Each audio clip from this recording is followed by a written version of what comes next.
Hello, friends, and welcome back to another episode of I'll Call You Right Back podcast with me, your host. My name is Chad Medved. This is my show. Appreciate you being here with us this week. First thing is first, this podcast is proudly sponsored by Turner Dairy Farms. They are the creators of Turner's Premium Iced Tea.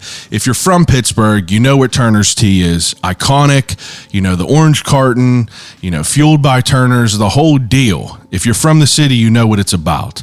You could run on down to your local bodega. You could grab an ice cold Turner's right now, and you could try to combat this 90-degree heat that we got going on this next 2 weeks. It's absolutely ridiculous. I am not a fan of the summer. I'm built for cold weather. I'm counting the days until I see the leaves change and start to fall on the ground. I know people hate it. They love summer, but I just don't want to be sweating every damn day. You know what I mean? It's a hassle. But we got a special week this week. So this week, I sit down with, I just have to preface this by saying that out of 213 episodes, this is it. This is the number one episode in my book. This is what I started this podcast for, is to have conversations with unique people about just the wild. This is literally the wildest episode I've ever recorded. I was overwhelmed during my conversation to the point where, I swear to God, my eyes just started watering. No idea why. I just felt overwhelmed. I wasn't crying or nothing. I just I don't know what happened. It was weird. But this week, I sit down with John Schalcosky, who is also known as Odd Pittsburgh. So if you're in the city, you got Instagram or Facebook, you follow Odd Pittsburgh, you know that it's something extremely unique. Under his profile, it says, dedicated to exploring all of the unusual, mysterious, and forgotten history of Pittsburgh lost to time. Now, let me just say, whenever I came across John's page, it was obviously by people sharing these unique, very bizarre, weird, unusual facts about the city. Obviously everyone knows about we know the big facts about the city. Everyone's heard about H Day, which, oddly enough, we celebrated by doing this episode. We celebrated, technically on the 19th, which was, H Day, but everyone knows about these, well-known facts. But, John's wheelhouse is things that no one has ever heard of. And whenever I say no one, I mean we talk about things in this episode that arguably could change history. And I know that sounds absolutely preposterous, but you got to listen to the episode to get the context. He really has credible evidence that, disrupts the written history of, absolutely insane things. I was trying to actively think about how to describe what we talk about in this episode. And mind you, we talked for 4 hours. So this is going to be a 2-part episode. I'm releasing the first 2 hours this week. And next week, I'm going to follow it up with the second 2 hours. It just had to be like that because there's so much it's absolutely insane, the conversation we have. We talk about everything from Native Americans to how the rivers form, to aliens, to ghosts, to boogeymen, to, hidden treasures, to straight up Nicolas Cage and National Treasure type of stuff. It's absolutely mind-bending. We talk about Mount Pleasant being this satanic haven. We talk about, sports. We talk about the history of hockey arguably being false as of what 99.9% of all of us know. John drops serious knowledge this entire 4-hour conversation. I'm really thinking about trying to get him back every month, once a month, so I could get educated on new things, so he can get educated. Well, he's already the most educated person I ever met. So Yinz could get educated, the people that are listening to this episode.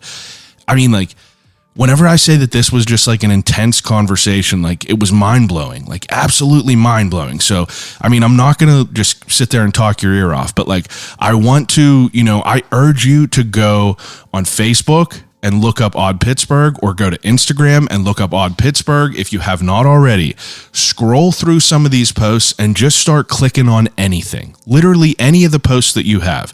And like, I mean, you're going to start seeing insane things that you just like, I mean, I've never heard of any of these things that John tells me about. And like, he's busting out just like, you know, facts and, you know, signatures and, you know, just credible evidence about all this stuff. And it's absolutely insane. So this is part 1 of a 2-part episode with John Schalcosky, who is Odd Pittsburgh.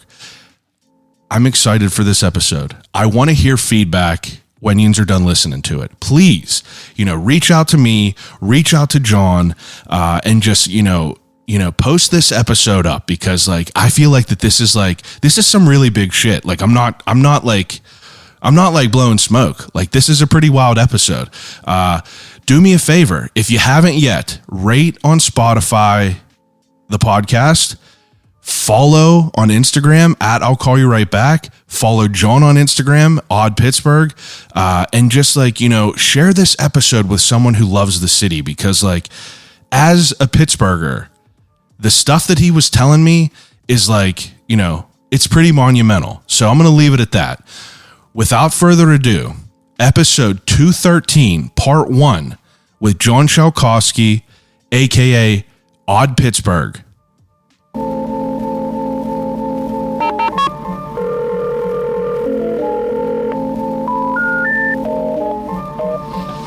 Telephone. Hello?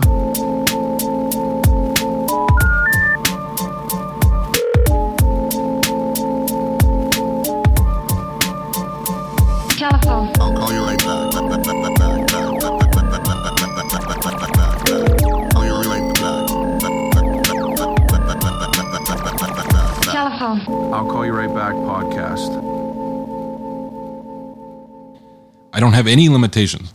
That's the coolest thing about what I do. Yeah. Is the fact that there's nobody telling me what to do. Yeah. That's So- what's pretty fascinating, because you know, I was trying to think of how I came across you, probably from someone sharing a post on Instagram and kind of just seeing that it was one of these, you know, accounts that encompasses, you know, all things.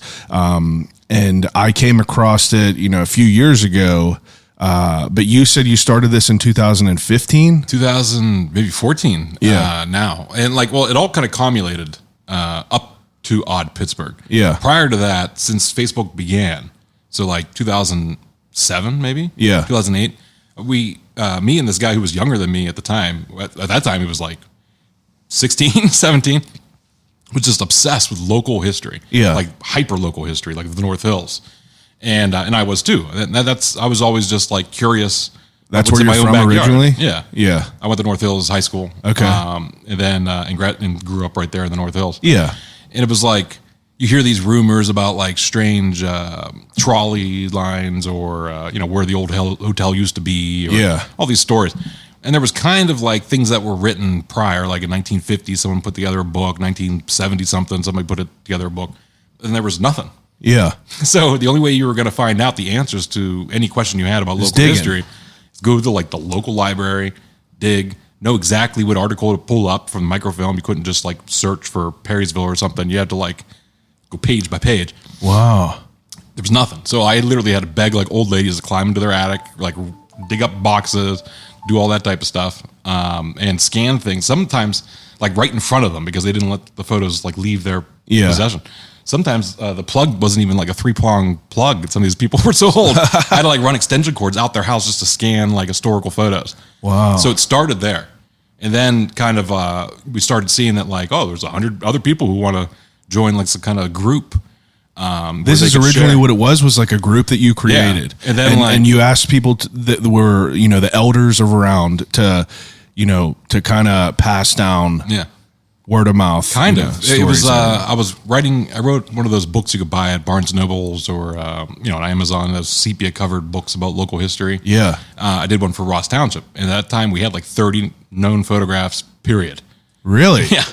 Today there's over 10,000 that have been like accumulated. Just because of all the other people that have been like, you know, injected into this. Yeah. Because then when you give people the platform to open it up and say, hey, you live in Alaska, but you Yeah. happen to have a shoebox full of stuff. That's Exactly. and a lot of the stuff, even personal family photos, might think that's just personal family photo. But if you happen to be standing in front of like, some it's Children's historical. Palace or something, and it's like, well, that's the only known photo of Children's Palace. It's so weird because, like, whenever I was growing up, like, I'm 32, I had no desire to really care about anything. I was very, very just like, I just didn't give a shit about anything historical, never paid attention in school. And now I yearn for it. Like I'm very, very like conscious of it. I want to learn. As soon as we moved into here, I found out that there was this old coal mine in like 1917 that exploded. 14 people died, right in this area. Wow. And it was cool to just like hear. Obviously, it's not cool they all died, but Right. it's cool to hear about it all and kind of like learn the history. And I find myself now being way more active into like trying to like delve into things as far as like even if it's Instagram, like your account, or like any of the other ones in the city that are doing it. And I mean, it's just fascinating to kind of learn about it. Now I'm curious, before you even get into you being like self-made Pittsburgh historian, is that what you'd call yourself? I guess, yeah. Well, what did you do before this? So like it's a long story. But not really. Kind of, but had nothing to do with history. No, that's what I wanted to know. Like, were you like someone that was like a history guy? Not at all. Really? No, I got I struggled to pass history class in high school. Yeah. In fact, the teacher that flunked me basically has me now come in and talk to his class. What's he think about it now? Well, he was mad that I mentioned that in the post, but he is he's super proud, the fact that out of pure curiosity. Yeah. That's all it is. Yeah, you can cultivate something Nothing else. There's no other kind of thing. It was just like I was just wanted to know, and I figured other people might want to know too. Yeah. So it all began when I, like I said, grew up here in Pittsburgh, in North Hills. Went to North Hills High School. Yeah. And then the day I turned I guess it was a month after I turned 18, I moved to Hollywood, California. Really? Yeah. Jesus. By myself. My parents, came out. Yeah, and I was going to go to do what my life's passion was, which was become the next Steven Spielberg. Oh, you wanted to make films? I went to film school to go, and I have a degree in film directing. Holy shit! Yeah, and production design was. Whenever you were like real young, were you making like 8mm or not 8mm? That's exactly what happened when I was like. Is that 8mm? What's back then? I guess it would have been like super VHS, or Super 8, There's mini VHS-C tapes,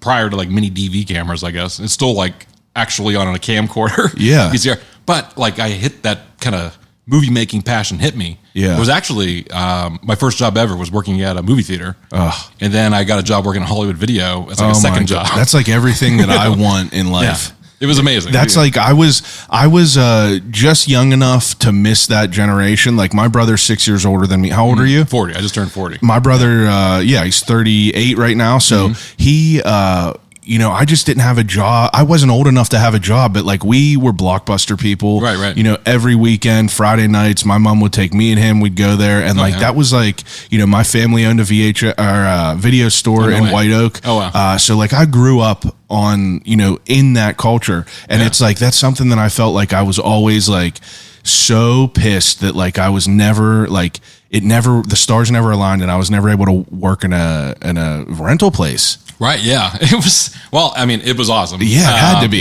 You were there till midnight, almost every night at Hollywood Video. I wouldn't care at all. It didn't matter. Yeah, exactly. You could just watch whatever you want. You basically had to force the public to watch whatever you put in. It's like Randy from Scream. It's great. Like that's exactly what I wanted to be, was Randy from Scream. I one time was.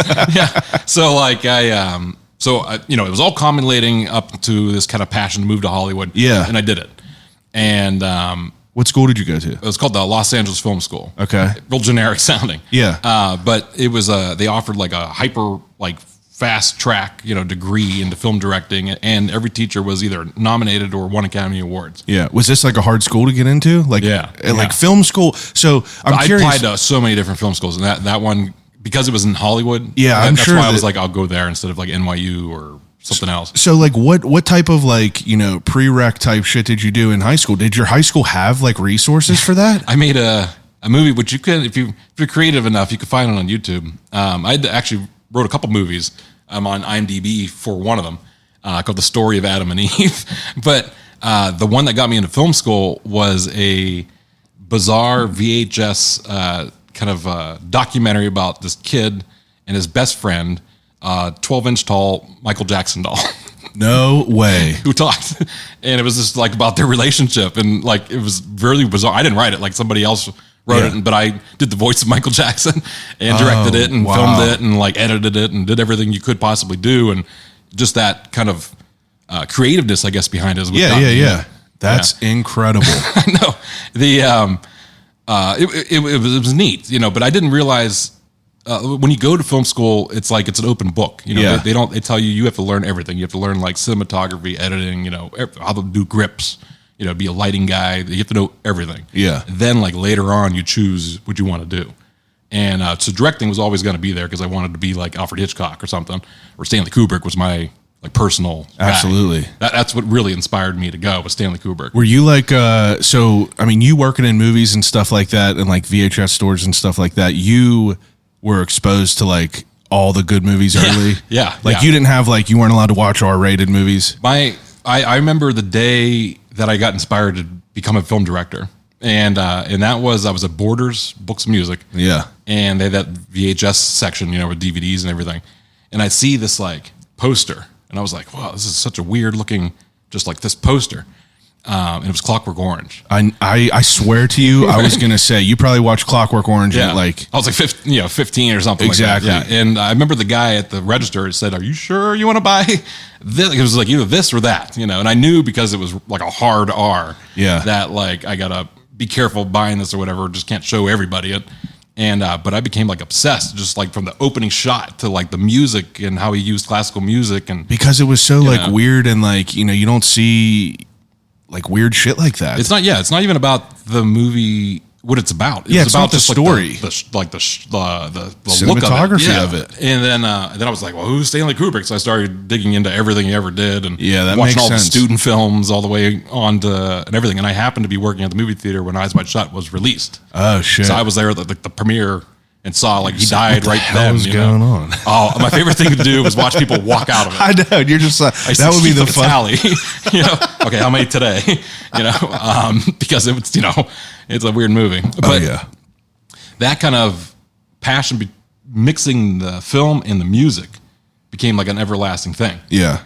After film school, I got into. I didn't know what I wanted to do because I kind of stopped wanting to be a film director.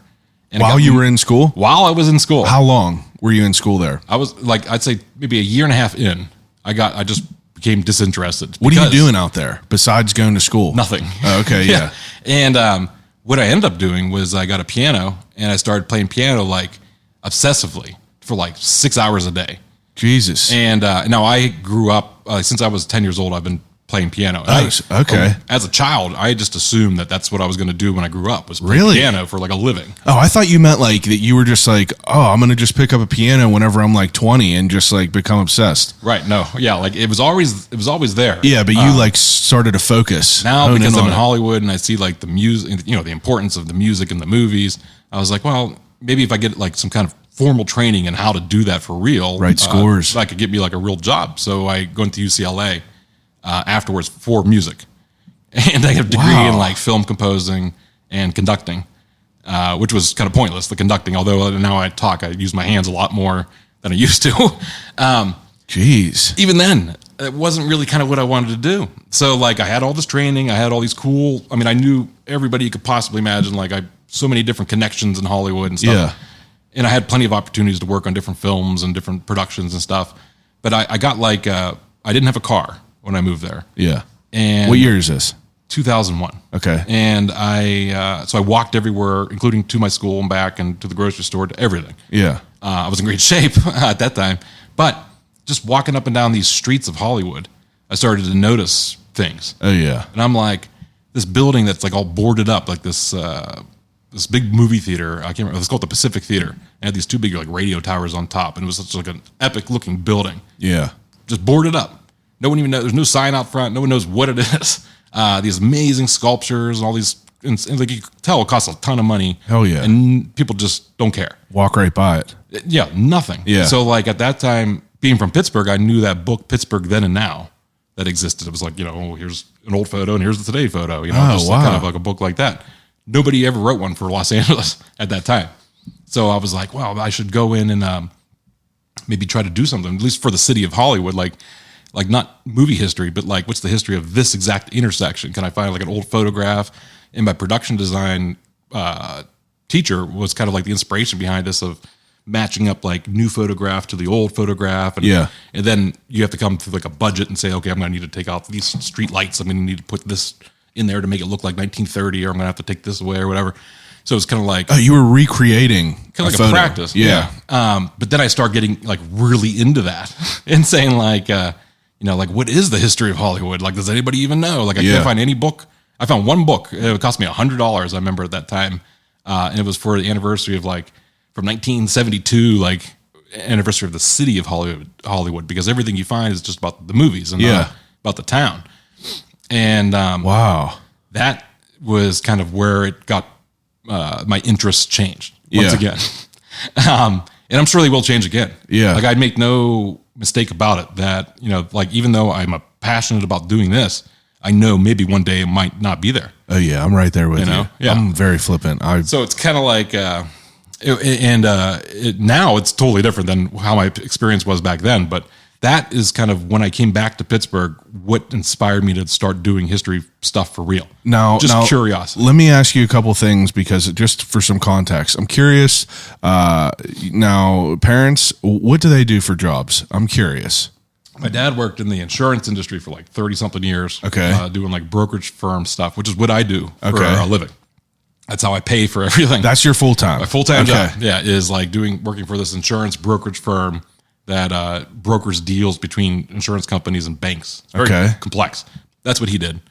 And my mom was a third grade teacher for like 30 years. Wow. I didn't know and if you were singer. I didn't know if you were going to be like, oh yeah, my mother was like some crazy artist or something like that. Cause you seem very like, very unique in the arts like that. That's pretty wild. Oh, I have a large, family tree of it, I guess. Yeah. I'm obsessed. No, I'm no joke, like obsessed with genealogy. Yeah. I've created over 20,000 profiles by hand, like individual birth dates, death dates, locations. I looked at that thing you sent me and I like almost couldn't understand it because of how, it's complex. Yeah, it's very complex. And you could kind of tell that you're passionate about it. Yeah. Were you passionate about this like before all the 23andMe and all this? I got involved in 5th grade. Yeah. Getting like, it's, one of those school projects that someone tells you, hey, go ask your grandparents about who they were. Yeah, for sure. But I took it like, I haven't stopped.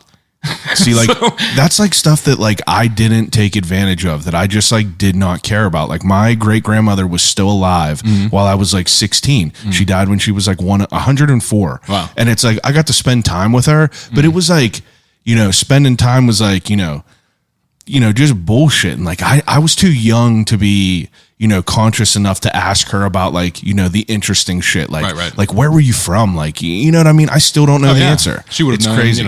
She would have been around during the invention of like, dude, she watched television. She watched it all. like she literally went from things. Nothing to like, that was whenever like the first like she died in like 2007. So like I remember I had an MP3 player. Right. And I remember letting her listen to music on it. Yeah. And she couldn't hear anyway. That was the only thing that was wrong with her. But it was like, like I couldn't even conceptualize the change. We've had so much weird shit happen in the last 20 years. Yeah, that goes to kind of what has cumulated into this. Yeah. I keep saying cumulative wrong, but that's all right. It doesn't matter. We don't talk right on here. Well, what I kind of noticed, I guess getting back to when I moved back to Pittsburgh. So, I had all this training there, like formal training, like actually how to be a movie director or, write music for movies. Where do you do that in Pittsburgh? Now you could just do it on your own. You just say, okay, well, I'm just going to make a movie. I'm going to go find people, go do it like George Romero style. What kind of stuff did you want to make? Like, what was like your blockbusters? Yeah. Okay. Yeah. So like, go in there and work on some kind of Mission Impossible 2 or something. Do something cool. It was more along lines of Kubrick-esque. Yeah. I get what you're saying. And then Kubrick as a man, that I started getting really into him and realizing kind of what he did when he wasn't making movies. Because, he would make a movie once every like 10 years. Yeah, what did he do? Research. Just like me. Really? And I'm telling you, to an obsessive level. Huh. So it sounds like good and bad when you say obsessive. Yeah. But I'll give you a prime example of what I do on a daily basis. Yeah, that's it. I believe me. I was going to ask you. So recently, wait. So before Okay, before this, I want you to explain. Like, if you could explain what you do for people that might not be familiar with what you do. That would help. Yeah, it would help a little bit. So it started with the hyperlocal Facebook only groups: Ross Township, Westview, McCandless, anything in the North Hills. And you just moderated these different towns. Moderated them, created the groups, uploaded all the photos, made sure everything's going on. You know, when you're operating a Facebook group, it becomes another job. Yeah, you know, it's I a actually pit. do outsource all that stuff. Yeah. But I noticed after so many years of doing the Ross Township, I kept on collecting like Pittsburgh stuff along the way, and it was kind of like just purely like a hobby. Even though I was like the president of the actual historical organization, like we had in-person meetings that we held every month, and like I talked and did all that type of stuff. But you probably didn't have a system for all this. You just had shit that you liked to collect. Yeah. So I was like, well, and I know how the bug kind of hit me. And I knew that, number one, it has to do something with a name. Yeah. So I was like, if the people of Pittsburgh, want the coolest, most comprehensive history of Pittsburgh ever written, what am I going to call it? Okay. And so like, I'm just going to call it thehistoryofpittsburgh.com. Yeah. Or what? So the odd, mysterious, fascinating, I literally looked in the thesaurus, and I'm like, this I think fits, because I wanted to do nothing but odd, strange, unusual stories. Yeah. But what I ended up doing was solely that. So to create a social media page that would highlight just unusual facts about Pittsburgh. Yeah. Nothing else. And I started doing that originally for like maybe a month. And then it took into like the legitimate history of Pittsburgh. And when I saw the things that were missing from every group that exists on Facebook, every organization like the History Center, or everything, we put them all in a basket, right? What is missing? And that's someone to kind of filter through all these hundreds and hundreds of boxes of random crap. Yeah. And find like the gold and say, and post it and be like, here's the gold. Yeah. Not the same picture and the same thing every day. Yeah. And also you have to have some kind of public conscious to know what people like and what they don't like. Yeah. So and if I post stuff and gets 20 likes, I'm never going to post it again. That makes sense. And like if I post something right now, today, by the time we're done, we'll have over like 1,000 likes on Twitter, hundreds of reshares and stuff. Now, I don't know why. That's the thing.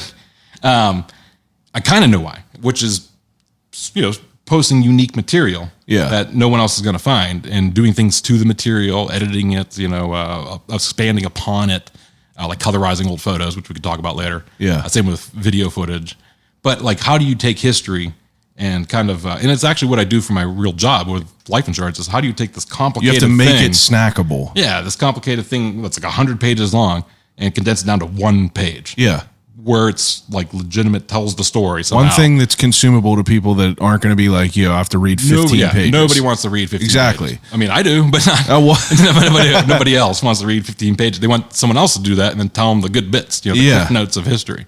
But what I started noticing, so it was just Facebook only, and then eventually after I started getting popular, like I got 1,000 followers, and I was like, well, it's 1,000 followers, it's pretty quick. Maybe I should do something. I got to 10,000 followers, and I'm like, all right, maybe I should create like a Twitter page or Instagram or something.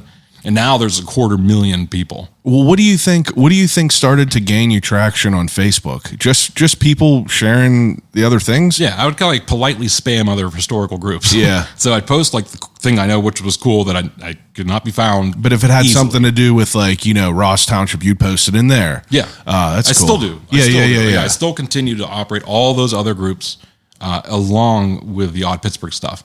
Odd Pittsburgh stuff, it's kind of like I wake up, I decide like, I wonder what I'm going to post today, and just do it. Yeah. Other times, but what happens is I'll go through like month periods, I guess, at a time where I become like obsessive researcher mode. Yeah. Where I'll just kind of like share things I've already shared or something, or just post. And you're just not looking to. You're just loading up new stuff, getting new stuff ready. Yeah, and I've never like sought out followers. It's kind of like they just happened. Yeah.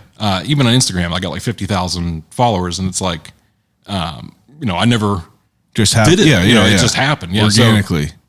And I think a lot of it has to do with knowing how to tag things, knowing where to share it or who might find it interesting. Yeah. Like I did a post about CMU Drama School, and I have like original photo of like the first graduating class or whatever, and cool little tidbits. And then like I just tagged everybody that's on social media, whoever went to CMU, just tagged them all in the post. Yeah. So you got like Holly Hunter, Ted Danson, Yeah. people that you're not normally like associated with Pittsburgh history. Yeah. But it goes into their feeds. Ted Danson. Yeah, he went to CMU. Yeah, For what? acting. Yes, yeah. Yeah. Jeez. But pretty all wild. those types of people. So you tag them all, and even if they don't respond or whatever, but they do. But even if they don't, their followers are going to see that stuff. And then they'll click on it, and That it just makes kinda sense. Spreads. And I know that I can make it double that if I wanted to. Yeah. But I choose not to on purpose. Yeah. Which is weird. But the only because I have so much, and that's the problem. And it's a good thing and a problem. The good thing is that I'm doing stuff that's never been done before. Yeah. Okay, so that's neat and interesting, and but what do you do with that stuff? Yeah. So like now let's go back to where we were talking about, your daily. So like, it's like you obviously moderate these different groups that were like, different neighborhoods and towns. And like, yeah, that's one thing, but like, I don't even want to get caught in the weeds with there. I want to hear about how you kind of moderate this, because if you look at your page, you got, hundreds and hundreds of posts of all these absolutely, completely bizarre things that no one is, a lot of people have never heard of. Right. And it's so weird because in my eyes, I'm trying to conceptualize like how you prepare for something like that, because I'm friends with Charles, who runs Pittsburgh Then and Now. And like, Right. I ask him about the same thing, because you have so much content, but it's a blessing and a curse because you don't really have any, rules that you can just say like, oh, I'm going to post about this today. What's your daily? Yeah. So like one thing that differs, I guess, between what I do versus all the other Facebook groups that you're seeing, is I know nobody's going to like just some random photo of a car and a kid like standing on some street, unless it's extremely artistic or something about that photo more than just being an old photo of a street. Yeah. Then and now. So it's a matter of finding, literally like going through with the thousands of available photographs online and digging through and finding the gold mine. Yeah. And saying like, that's a photo that I know people are going to click on. I know people are going to share it. I know, I have to think ahead of time. Do you Spelling, gather all that, you gather all these photos into one spot, like on your computer? Yeah. I have a flash drive which has like the ultimate. I can't even explain that what is included on that flash drive. That I'm talking stuff that has never before been compiled. How do you organize it? If you have all this shit, do you have like one section that's like, downtown transportation, downtown waterways? I'll have like, for example, hotels, I'll have a section of hotels, and then I'll have like subsections of hotels by area. And then I'll include every photo ever existed about that hotel and every information ever written by that hotel, and compile it all together. So that will get to eventually when we talk about the map. Yeah. That thing I sent you, which is insane. That's kind of my new thing. Yeah. But essentially is that like I'll search every archive known to exist that's not necessarily based in Pittsburgh. Yeah. So like, Library of Congress or Boston Public Library or Chicago or, San Diego Space and Air Museum, for example, has great photos about this person born in Pittsburgh, but they're only there on that site. So if you're searching for like stuff specific to Pittsburgh, you're usually looking to Pittsburgh. You're not That makes looking sense. way wherever. Yeah. I found like maps from Germany from the 1760s, which is like really early on for Pittsburgh. And I've never ever mentioned anywhere other than like some early Pittsburgh books. Yeah. And I'll tell you the first kind of story that, and it's a story I repeat a lot, but I have a better understanding of it now than I ever did before, which was how I decided that for sure I'm going to choose to do this Odd Pittsburgh thing and not give up on it or go somewhere else. And that was, I found out about the origin of the Three Rivers. Okay. So do you know anything about how the Three Rivers got their name? No. But I have now. I'm going to preface this. I have a bunch of listener questions. Good. And then there's things that I'm probably going to like cut in on and ask you as you're telling me these things. Because one of them was something that I was curious about. I saw a picture that you posted of the point. Yeah. And it looked like the point was like a cliff. Yeah. And I was curious on when did that photo that you post? Did they? I don't assume that they lowered that point. The water probably got higher. Is that correct? Both. It throughout the last 200 years, it's changed so dramatically. Yeah, it looked insane. Yeah, from like industrial wasteland to a park there in the 30s to like that one photo. I know which one you're talking about, where it's all like it literally like cliffs. Just looks like a cliff off it. I was like, that's crazy. It looks like they would cut it down and they would shave it down. Every time they do it, by the way, they'd find human remains. I bet they would. There's a lot of people buried at the point. A lot. There's some other questions about that too. Yeah. But go ahead, tell me about these rivers because I don't know anything about them. Now, here's the thing: I didn't know anything about them either. Yeah. Do you think that that's common as a Pittsburgher? Do you think because? I honestly feel like an idiot sometimes because I'm like, I definitely don't know anything about this, but I feel like that I'm the only one. No. Like everything that I'm going to tell you, I did not know at one point. Yeah. And the fact that I'll learn it first, then share it and put it out there in the web, and then to hopefully inspire someone else to dig into it further. Yeah. So I kind of like give you the basics, and it's up to you to decide like whether you want to go investigate further or not. Yeah. Into these weird things. And the very first story was the names of the three rivers. So there's obviously the point of Pittsburgh and those three rivers connecting there had a huge historical importance. To this day, it still is important, that point, those intersection of those three main rivers. But to early Americans, it was like the gateway to the West. I mean, there was nothing bigger, more important in North America than Pittsburgh. That intersection of those three rivers, not only to the French and the British who were here first, but all Native American cultures dating back 15,000 years. Jeez. So now, before I get into that, the Ohio comes from a Native American word for blood. Okay. So they called it the River of Blood, or the Bloody River. They changed it. The French came, they changed it to La Belle Riviera, or the Beautiful River, but then they did go back to Ohio. Monongahela meant falling embankments. So like high embankments, falling embankments. Okay, that's what Monongah means. And then Hala is river in some of the Algonquin language. And there was two main languages of Native Americans spoken here, Algonquin and Iroquoian. But in the Algonquin, they called Pittsburgh Diondaga, which means the forks or the point, oddly enough. Wow. So anyways, Monongahela, river falling in banks. Allegheny, that's where it got weird. And now I double check before I posted anything, anytime. I make sure that what I'm posting is legitimate. It can be sourced. I'm sure you have to because there's going to be people that are like, this is bullshit. Yeah, nobody believes me. Yeah. And then I said, well, here's 40 different things. All say the same thing. So the first history of Pittsburgh ever written was in 1845. I should have brought it because I have a couple copies of it. Written by a guy named Neville Craig, who's so Pittsburgh. He was born in the blockhouse. Like that's where he was born. Wow. He's that much of a Pittsburgher. Yeah. All of his relatives were involved with like early Pittsburgh history. He got to talk to these people like firsthand and kind of compile, at least what was known at that time to be the earliest history of Pittsburgh. And talking about these rivers. But he even mentions in that book, this is where he got his information from. And then when I found that, I got which was a navigational journal from 1802. And then I had to go find out where that guy got his information from. So eventually it's just like the source, comes from the Native American. So I try to get it back that far to make sure I know what I'm talking about, that this can't be any other thing. Yeah, it can't be interpreted another way. Definition, which is what I'm about to tell you.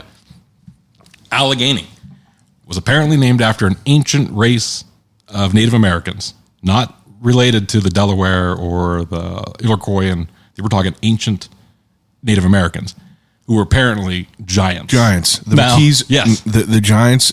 Yeah. We get more into that. I want to hear about it because that's what someone asked. The giants. Now, so that's just the legend of the name. That's literally what their name was called after these people, which they call the Talagawe and the Allagawe.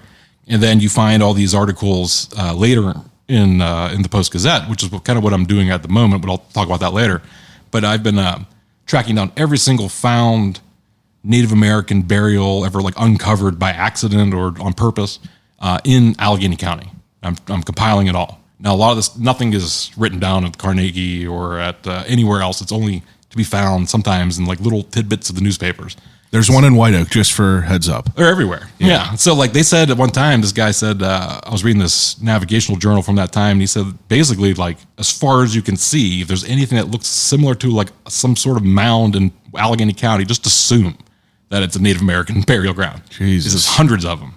And there are. I know ones in Brighton Heights, Bellevue, and North Hills, and we South used to Hills, sled ride the one in South White Oak. Park and North Park. There are burials everywhere, or evidence, and also evidence of these cultures that came through here. Yeah. So, anyways, every history of Pittsburgh's written since that one in 1849 mentions this Allagawe.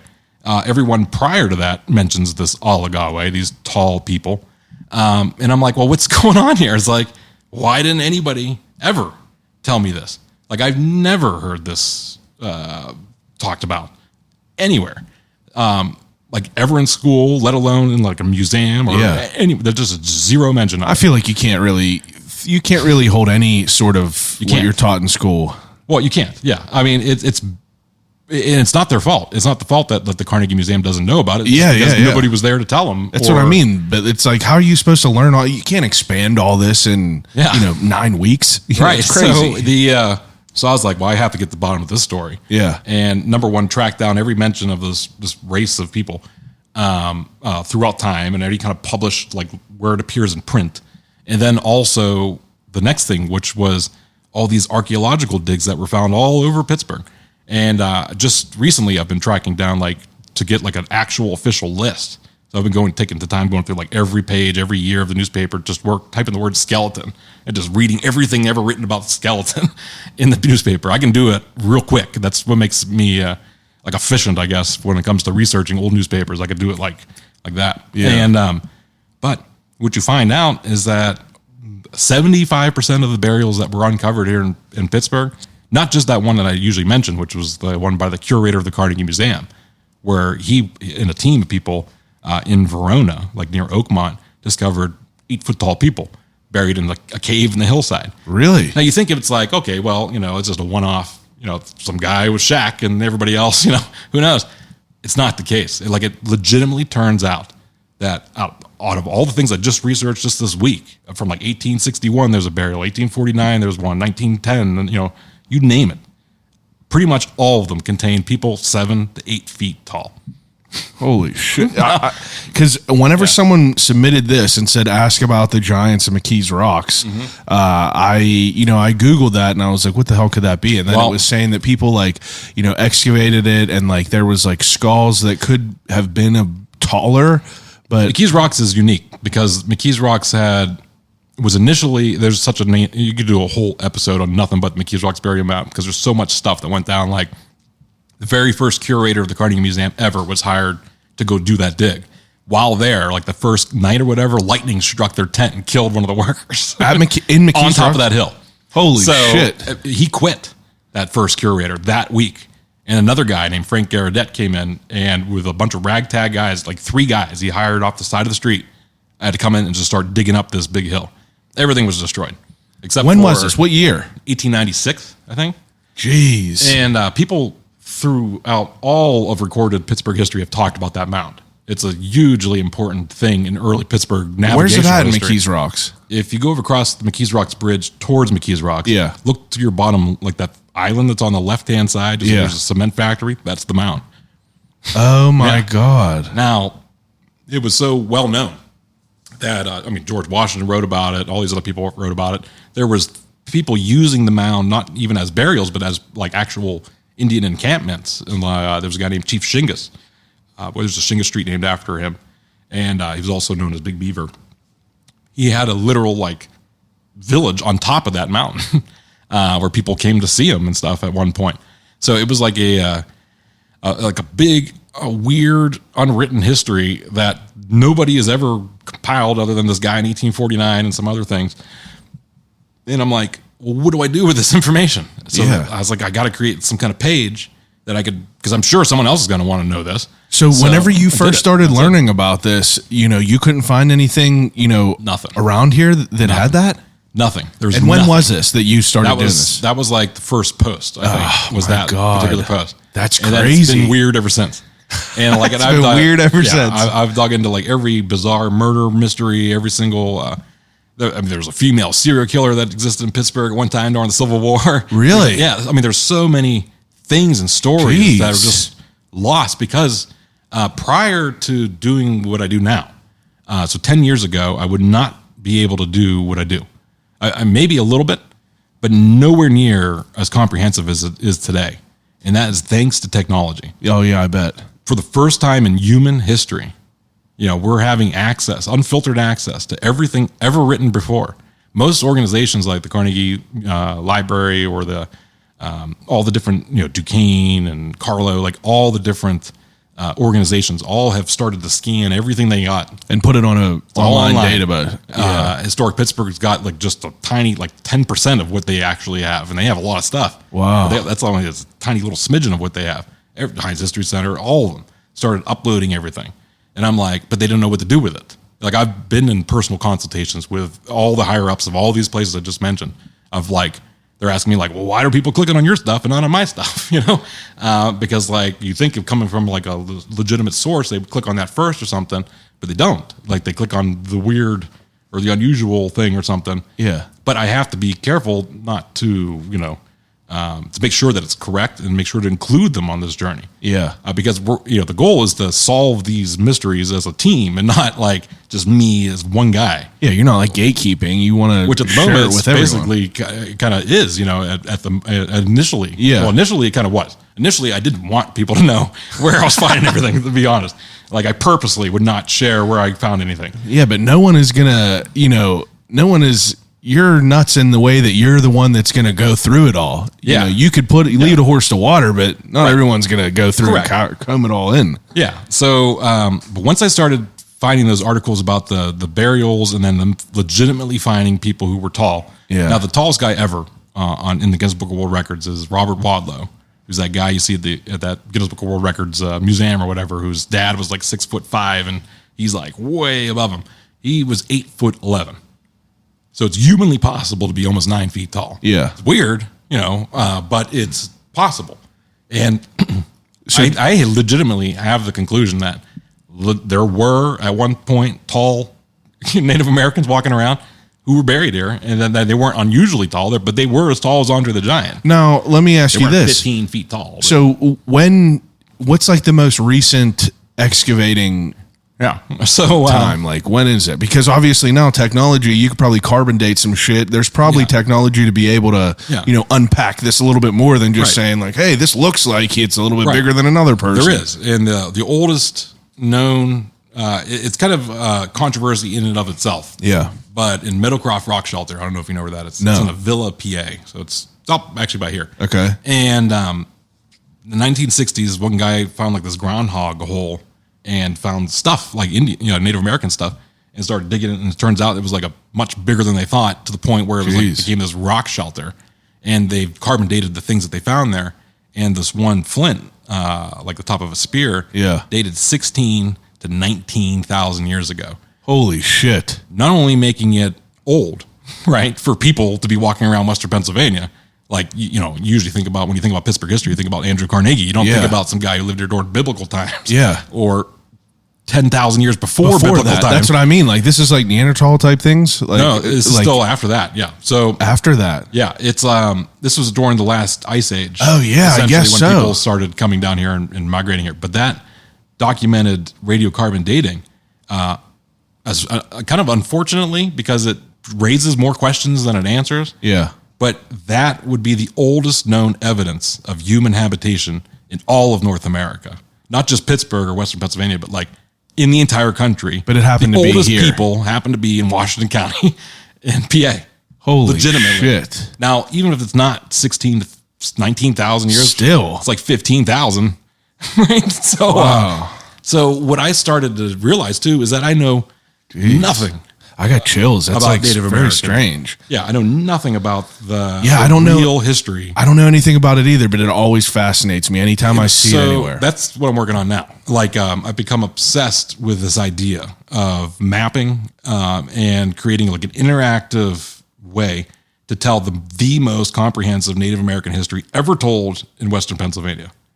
So I'm talking about knowing every detail there is about every tribe that ever came through here, and then also legitimately going on expeditions and not digging things up, but like knowing where to dig. Almost, yeah. Where to. Yeah. Now let me ask you a question. I saw on your page you posted 2 Native American, like, were they chiefs in a canoe? Yeah, It's yeah. like, so I want to know the origin of that picture, but I also want to know how you, like, where do you, is that a real photo? Yes. So that's a prime example of what makes my page a little different than some other is that photo. People need to go on here at Odd Pittsburgh, and you just have to scroll through and look. And I'll post a bunch of these just to kind of give you context, but we're talking about what I see personally that like caught my eye. But it's like a crazy photo. Isn't it? Yeah, that photo. The coolest thing about doing what I do is, sometimes I feel like I'm the first person to see this ever since someone picked up that book in 1916. I can't even imagine the way that you find, like, and I envision you like at like 1, 2 in the morning, just like Googling stuff and being like, just like, that's literally it. Yeah. Just like, I stay up almost till 3, 4 o'clock every single morning. Yeah. Regardless of my job or family or how I feel, I have to force myself to stop researching in order bet. to go to bed. Yeah. Otherwise I'd just stay up. I used to, when I lived in California, I did do that. I trained myself to stay up for 2 days at a time and then go to sleep for like a half a day and then stay up for 2 days, go sleep for half a day. Super healthy. And I went nuts, I think, a little bit, and which is okay. But it was, I was at that time was able to start creating these like insane classical music things. I wrote a piano concerto, a violin concerto, 100 different string quartets. I wrote an opera. That little bit of like pushing your limits, like lets you unlock that like. And I do the same with history. So it's that same kind of mentality that I did when I was like actively composing music. I use that towards the history now. So I don't stop ever until it's like I completely exhausted every possible source, whether that's literally like begging people at the Carnegie Museum to like, let me look through ancient boxes of archaeologist files. And I tell you, as long as you ask, you basically do, do anything, you get whatever you want. You just have to ask for it. No one knows what to ask for. Yeah. But I know exactly. I'd be like, I need box number 37. Yeah, it was issued on this thing because I done all the pre-research, prior. Yeah, you make it easy on them for. to like not have to give them more work. They just allow you in. Let them share in the excitement of finding it. You really are finding it for the first time. And for example, I've came across evidence that Pittsburgh is the birthplace of professional hockey. Okay. Really? So now it's already well established and known that Pittsburgh is the birthplace of professional football. Yeah. Okay. That happened with a guy named Pudge Hufflefinger. I'll never forget that gud's name because it's too weird. But he was the first person like legitimately paid to play the game. Oh. And the document is in the What's his name? Football Hall of Fame. Pudge Hufflefinger. Pudge Hufflefinger. Yeah. So sounds like a Harry Potter character. I know. Yeah. But baseball, of course, we had the very first World Series ever that happened here in Pittsburgh. And even that, like every time I post that, people have no idea. Like it seems weird, but like 1,000 comments will occur that people say, I had no idea. Yeah. That Pittsburgh was not only they were in the first World Series. I mean, that's nuts. Like to think about, and if you're a fan of baseball, like, well, that's where it started. Yeah, it's wild. Well, hockey, it was already kind of well established that there was the first trade between teams in professional hockey occurred here in Pittsburgh. A couple things like the Herculite glass that surrounds the rink, that was invented in Pittsburgh. The Zamboni was partially invented in Pittsburgh. So like there was all these kind of like things. Well, it turns out artificial ice, like inside, was created in Pittsburgh. And not only created in here, it was this changed how hockey would be played for the rest of time. Prior to them doing this in Pittsburgh in 1895 is when that happened.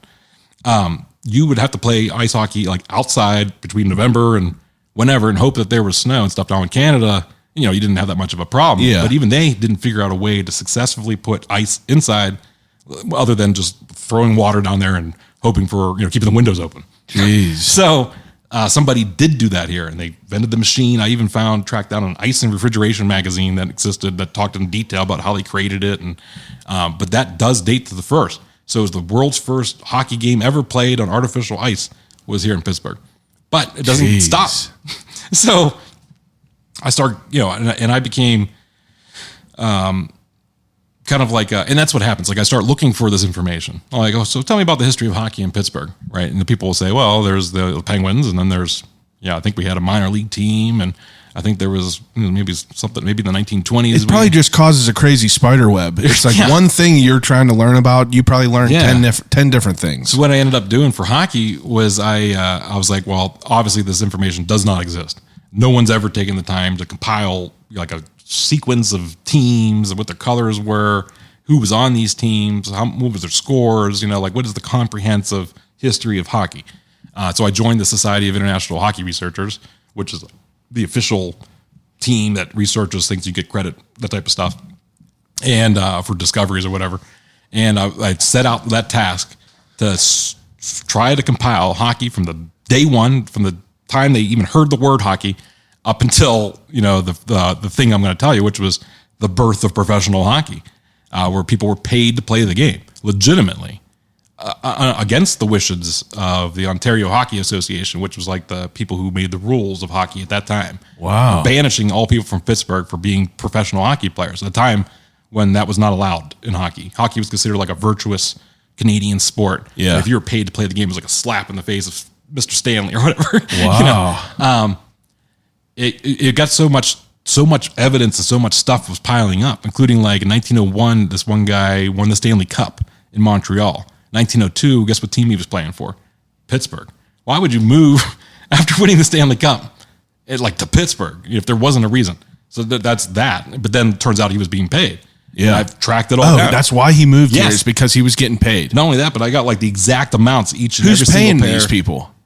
Well, that's where it gets complicated, because that's where I had to start really digging in. Yeah. It was the Duquesne Traction Company, which was the people who owned the building at Duquesne Garden. But that guy named Christopher McGee, who was like found McGee Women's Hospital and a couple other different things, and he was in charge of like trolleys and stuff. He was like filtering money to these managers he would pay to go find like the best hockey talent in the world and bring them to Pittsburgh, because he knew that people would fill that stands if they had good hockey to watch. Oh my God. Yeah. And essentially invented professional sport. That is insane. So what do you do with that information? So I printed it all out. Now I have like such a huge, with that information? Comprehensive knowledge of, Pittsburgh. I mean, I tracked down every game, every time the word hockey just appeared in any newspaper, not just Pittsburgh, but I researched like hockey as in general. How much were these people getting paid? $200-$300 a week. So, $300 a week for back then was probably based insane. Upon what you did, like what position and how good you were. Yeah, but that's crazy just to have like that. I mean, like, what do you think that like would boil out down to? A couple $1,000. Yeah. At least, wild. Per week. Yeah, that's not bad. Yeah, not bad at all. I mean, they weren't just paid like semi-professionally either. It wasn't just like, hey, you get a job at the bank and that's how you get paid. Yeah. These were like legitimate, like here's like a couple $100. Yeah, that's wild. Now, that is not, if you just Google history of hockey. So that's what I did originally. I'm like, just type in the history of hockey in North America or whatever, or history of ice hockey. You'll see that there's another place called in Michigan somewhere. I'm trying to think of the exact town, that literally as you go into the town, like on their billboard, birthplace of professional hockey, like Houghton, Michigan. That's it. Houghton, Michigan. How dare you? And they had like a hockey museum. They had like all these huge people would come there and do like little mini tournaments, because it's like supposed to be the birthplace of hockey. Yeah. Which it was, kind of, because in 1904, they formed an actual like professional league in hockey for the first time, called the International Hockey League. Before, like, so the NHL, there's the IHL, there's all the other HLs. The International Hockey League, which included the Pittsburgh team. Yeah. In 1904 as paid people, but now like legitimately on the books, and no one can complain. And Houghton, Michigan did have a team who was one of those members of the 1904. This stuff I'm talking about is 1901, 1902, and it's beyond a doubt. I mean, there's no way that someone could counter it.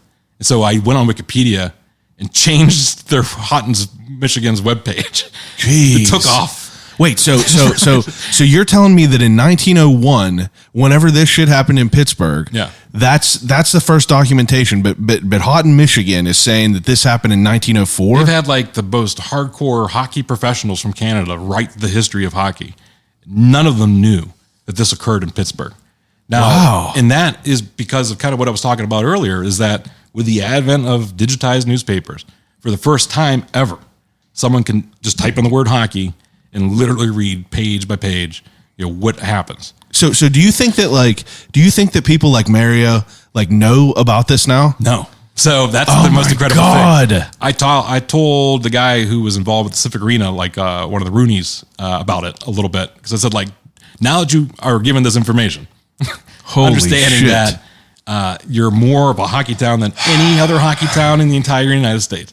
The history goes back over 100 years of hockey in Pittsburgh. It's not just 1968 or whatever the Penguins were around. This is mind-blowing. The Hornets, which came before them, which were their minor league team called the AHL, Yeah. they won the championship cup. And on that team was Tim Horton, from Tim Hortons that you see. No way. So it's what about that? I don't know anything about the history of that team or other than some photos, but then what it turns out, there's over 20 hockey teams in Pittsburgh. And each one of them having unique, awesome stories. I found because I would read day by day, the games. So you'd see crazy things that were going on in the games and stuff that only I'm knowing. Yeah. Or because I won't even save the article sometimes. I just want to read it. And so a bug will hit me and it could be about anything. Jeez. It happened to be about hockey that one time. That's insane though. Well, it is. So now I did print out as much as I could, and I talked to Mayor Peduto when he was still in office. I got to go to the mayor office, and when we left, I just threw it on his desk and walked away. I was like, "Here, do something with it. I don't know what to do." But I've made some friends in the Penguin organization. They're definitely going to listen to this, and I bet you it's going to blow their fucking mind. You have no idea how much the hockey history in Pittsburgh is so vast and so deep beyond what anybody has ever told. I've never heard of public. any of this, but the whole the whole idea of Michigan claiming this years after Yeah. there's documentation of it here is the wildest stuff. If you to go me. on the Wikipedia page, you'll see I not only did I change it, but then I with the correct information, which was that it was born in Pittsburgh, but then afterwards, you have to put sources. Yeah. I got 18 footnotes to sources. Wow. There's no way you can deny it once you are given this evidence that I found. Now that's not the only thing in Pittsburgh where I've done that. That's where it gets weird. Did this name Gustav Whitehead mean anything to you? No, Right. It shouldn't. I mean, I know, but it doesn't Whited mean, Street. That's it. It doesn't mean anything pretty much other than to maybe a few people have heard the story before. But it does mean something to the official history keepers, I guess you could say, at the Smithsonian Air and Space Museum, for example. And this is why. Because not in 1904, when the Wright brothers flew an airplane first, but in 1899, No a way. man named Gustav Whitehead took off right on right in front of McGee Women's Hospital, where that's at, that road right there, right by Bate Street, kind of. Yeah. He lived on Bate Street, this guy, where he would tinker on things to the point where they would explode, and then he would get the cops called on him. Well, I've tracked every police report ever reported for him, but also to prove that this was occurring. And not only that, it was this particular incident, which was one of many, but this particular thing where he took off out of the ground with another person in the plane, two people in a plane, traveled for over 150 feet and crashed into the third story of an apartment building right on of Forbes Avenue. Now, you could only crash into the third story of an apartment building if you were flying. Yeah. Now, the argument, which it is this weird argument, and I didn't even know there was a conspiracy, number one. But number two, that's another long story, but because it legitimately is a conspiracy. But because of the fact that he crashed, the Smithsonian officially does not make it like a flight because it wasn't successful. No way. And that's because there's very specific rules. It has to be heavier than air, sustained flight, and controllable. And they made the claim that because they crashed, it wasn't controllable. Even though 1899. in I think late 1901 or 1902, the same guy moved from Pittsburgh to Bridgeport, Connecticut, flew over the Long Island Sound, witnessed by 400 people, according to the newspaper, and landed. in Connecticut somewhere. No way. Connecticut actually reached into their government trying to prove that he was first in Connecticut and was able to do it. They even have a Gustav Whitehead Day. He's on the back of like a state quarter now. He's like, jeez. We've recreated his airplanes, the ones that he had plans for and stuff, and it did fly once they try to recreate it. Wait. Now I need to know why this is a conspiracy. So I first find out how I found out about it was I was searching for something else completely in the newspapers. A guy who created this perpetual motion machine. Somebody claimed he did it. Now no one ever in humankind has ever done it. Yeah. But this guy did, figured that he maybe did. Next to that was a story about this guy flying an airplane. And I was like, where do you even come across this? It was Pittsburgh Daily Post. Yeah. And this is like, you're reading ones from back then? Yeah. I read the newspapers from back then every day. Yeah. But I mean, like, that's where like things were, they're having stories. I've never looked at an old newspaper. It's nuts. Yeah. I need to. It's cool because you find out so many random things that were going on. Yeah. But, one-off articles in the Post-Gazette could just be from some guy who just wanted to be like, oh, hey, look at this guy, Yeah, were people credible back then? Like, was there credibility? Well, it's just like it is today. I guess, so yeah. It's, you take it with a grain of salt. But prior to 1901, him moving away from Pittsburgh, he appears in the newspaper 40 times. Holy shit. And not only that, the Pittsburgh Exposition, which was kind of like the David Lawrence Convention Center back in the day, they reached out to him to have a live display in front of a crowd, and they did it. Like it was attached to a rope. So it doesn't really kind of count, but he was able to show that this thing that he invented could fly. This dude in Pittsburgh did this the first time. Yeah. And then, oh my God. So I find out about this. One of the first things I found out about way back when. And I was on KDKA morning show, and I talk about it, and I talk about how the Wright brothers are wrong. It's not it's not like they're right, they're wrong. Like, what's the story? Like, there must be more to the story. Yeah, like literally history. Immediately afterwards, I got a call from the Ministry of the Interior in Germany, inviting me to be part of an international research team trying to prove once and for all that Gustav Whitehead is the legitimate first person to ever fly a plane and not the Wright brothers. Holy And they shit. said they have enough evidence, but they were looking for people in Pittsburgh and other places that he flew to try to compile what they did here so they could add to that story. And I met with like this guy who was a German researcher who himself was an aviator and created a legitimate flying car that he sold to Mercedes-Benz, which I guess they still have the things, but there is footage of him flying in this car. It's nuts. But he became obsessed with, and he's been doing this for 20 years, been researching this guy. He's still alive? Yeah, he's still around. Yeah, John Brown. Very generic name. Jesus. And he's actually Australian or from New Zealand somewhere, but living in Germany. So it's like all these weird things like that. And apparently there was already a researcher in Pittsburgh that they hired to start doing this, looking through all the papers that aren't digitally scanned, like the German Volksblatt newspaper or like the neighborhood newspapers, which are none of that scanned. And he found additional articles because we know when to kind of look. We know like when this thing must have happened, and we looked and we found it. So like, what do you do with that? So I was like, well, I guess I'll be part of the team. Like I don't have like an agenda against the Wright brothers. Like, Yeah. I never thought, like I would want to change history.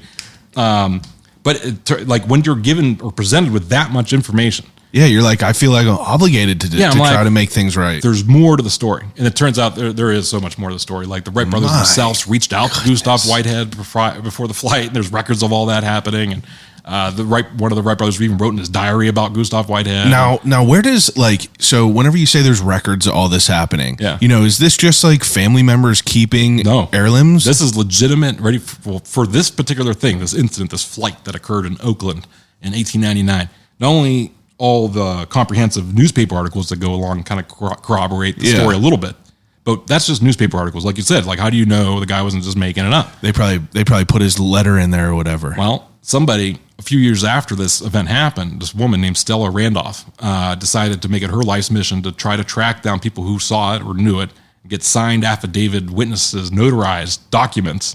And she did this. And she got the chief of police for Pittsburgh, the fire companies that responded to the crash, the hospital records where he was taken, which was Mercy Hospital. He was alive. He was they fine? lived. Yeah, they lived. And the other guy was burned, but he lived. And then interviewed that other guy who was on the plane. And so, like, you get this comprehensive kind of it's like how can story.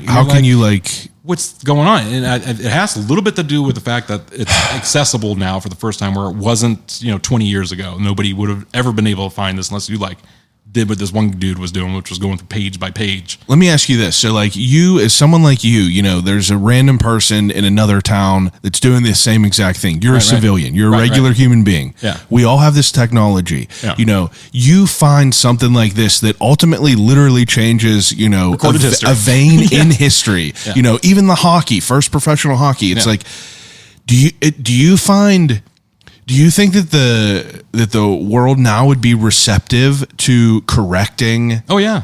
Well, all history is, you know, what they would call revisionist history, right? Which is like, Is it though? It is, because every day you're getting new things are being scanned, new things are being added to that story, which we all kind of knew but didn't know. Yeah, but do you think that people are as receptive to it and like? Yeah. Oh yeah. Yeah. Well, the page goes to show. I mean, there's 250,000 people that would say yeah. Well, I'm talking about those are civilians, but I'm talking about like the government. Yes. So I didn't finish that story. What happened? So I ended up getting a call from some unusual organizations, including this one lady whose father was a researcher for this exact same thing, and she's taking up the research. And she warned me, you know, that if you decide to go in researching this particular subject and this particular guy, be prepared to possibly be followed, to possibly have unusual calls, emails, tracked. No way. And it happened. So Huffington Post wrote an article about me and that research while it was going on, trying to disprove that research. When was this? What year? 2016, maybe. Okay. If you just were to Google Gustav Whitehead, you'd see so much things that have happened since too. Because the turns out the curator of the Smithsonian was like on my case now for the first time. It didn't make matters worse. Some Yinzer's case. Well, it was my own fault, you know, but I was figuring out like, what could I do with this story that hasn't, like, who should I present this to? Yeah. In the Heinz History Center, who I'm good friends with. I mean, I've gotten personal tours from like backstage, you know, with the CEO and stuff. And we have a good relationship. And, but I heard that David McCullough, like the most famous author from Pittsburgh history ever. The guy who wrote the Panama Canal and John Adams, which they turned into an HBO show, and all these other, you know, the Johnstown Flood, all these real famous books. He has 2 Congressional Medal of Honors. He's like the 3 sister bridges. One of them is named the David McCullough Bridge. Oh, wow. Okay, the Roberto Clemente Bridge, the Carson Bridge, the David McCullough Bridge, right? This guy's a big deal. He's like 87 years old. Still alive? Still alive. And guess what? He just happened to write that year that all this stuff was going down, a book about the Wright brothers. No way. So within a month of me talking on KDK, he all of a sudden shows up in Pittsburgh for the first time in years. And you and him are about to scrap in the front yard. I go to the Heinz History Center. It was a great story. So it was like exclusive to get into this public talk that he was going to give because he's such a famous guy. Like we won the Nobel Peace Prize and the Congressional Medal of Honor and all that stuff. And considered like the greatest historian of America, not just Pittsburgh, but like American history. He's considered one of the prominent guys. One of the big dogs. However, the Wright brothers book. Now he does talk about Gustav Whitehead in the book. Well, this very last chapter, this on book the very was, last page. This book was talking about like, you know, the accuracy of the Wright brothers. Just about the unwritten stories that people might not know about the Wright brothers. Like they had a sister, for example, who was but also heavily involved. Corroborating them being like the first people that were doing the flights. Now, the weird thing that I never knew was that first flight that we're talking about, that real famous one from 1905, was lasted something like 25 feet. That was it. It took place, you know, only a few seconds. They say like 3 seconds, maybe in the air, and it was witnessed by 3 people. The Wright brothers, and a business associate, and like a lifeguard that happened to be walking around Kitty Hawk. Business partner should be the first. Yeah, business partner. But now, even them, when they came out with saying that they figured out a good way, and they did. They figured out a good way to successfully continue aviation, which they are due that credit. Yeah. They just didn't do it first. So what happened was, David McCullough in the last paragraph talks about Gustav Whitehead, saying that the last paragraph, he goes, every so once in a while, you might have somebody come to the door. It was like Back to the Future style, like, you know, 30 years from now, some kid's going to come here and ask you about this book. You know, don't say you know anything about this book. And that's literally what it says. It's like people will come up every 20 so years or so and claim this Gustav was the guy who did it, and he just did not. And we'll just leave it at that. Right. No way. So I print out everything I have, all the newspaper articles, all the signed affidavit stuff, all the maps, all the photographs, all the signed stuff from the chief of police. And Yeah, because the shit that you have is like it's legitimate. Yeah, like, it's you like know, there's no not discrediting making anything it. up. Yeah. I mean, like I want him to find where I went wrong. You know? Realistically, That's it's the point. like what dog do you have in the fight? Like you Right. said, you don't have a vendetta against the Wright brothers. Exactly. I said, come join me. You know, let's Yeah. find out. You're from Pittsburgh. I'm from Pittsburgh. Let's figure out how to get this Pittsburgh on the map. You know, for the birth. Let's get us on the back of every license plate from North Carolina. Let's get us on the back of every state quarter from Ohio. There's a lot of money involved with Wright brothers and the Wright family to this day. It cumulates, right? And I'll pull this. It's in this book. So will blow your John has mind. brought a binder full of all sorts of photos. I can't wait to look at all this. That's the plane. Number one. It's From- like coyote, From coyote. Gustav? You know? Yeah. Oh my There's a God. photo of him in it, or next to him. These are legitimate photos. Yeah, yeah. Wow. And where do these photos come from? That came from the Connecticut museum that's trying to put things together. They tracked that. Oh, that's the one. That's the one in Connecticut. That's not the Pittsburgh plane. It's the same plane. Oh shit! Yeah, they had all of his personal family belongings and things. But this will blow your mind. You ready? Yeah. Turns out there is a contract created by the Wright family estate after they died with the Smithsonian Air and Space Museum.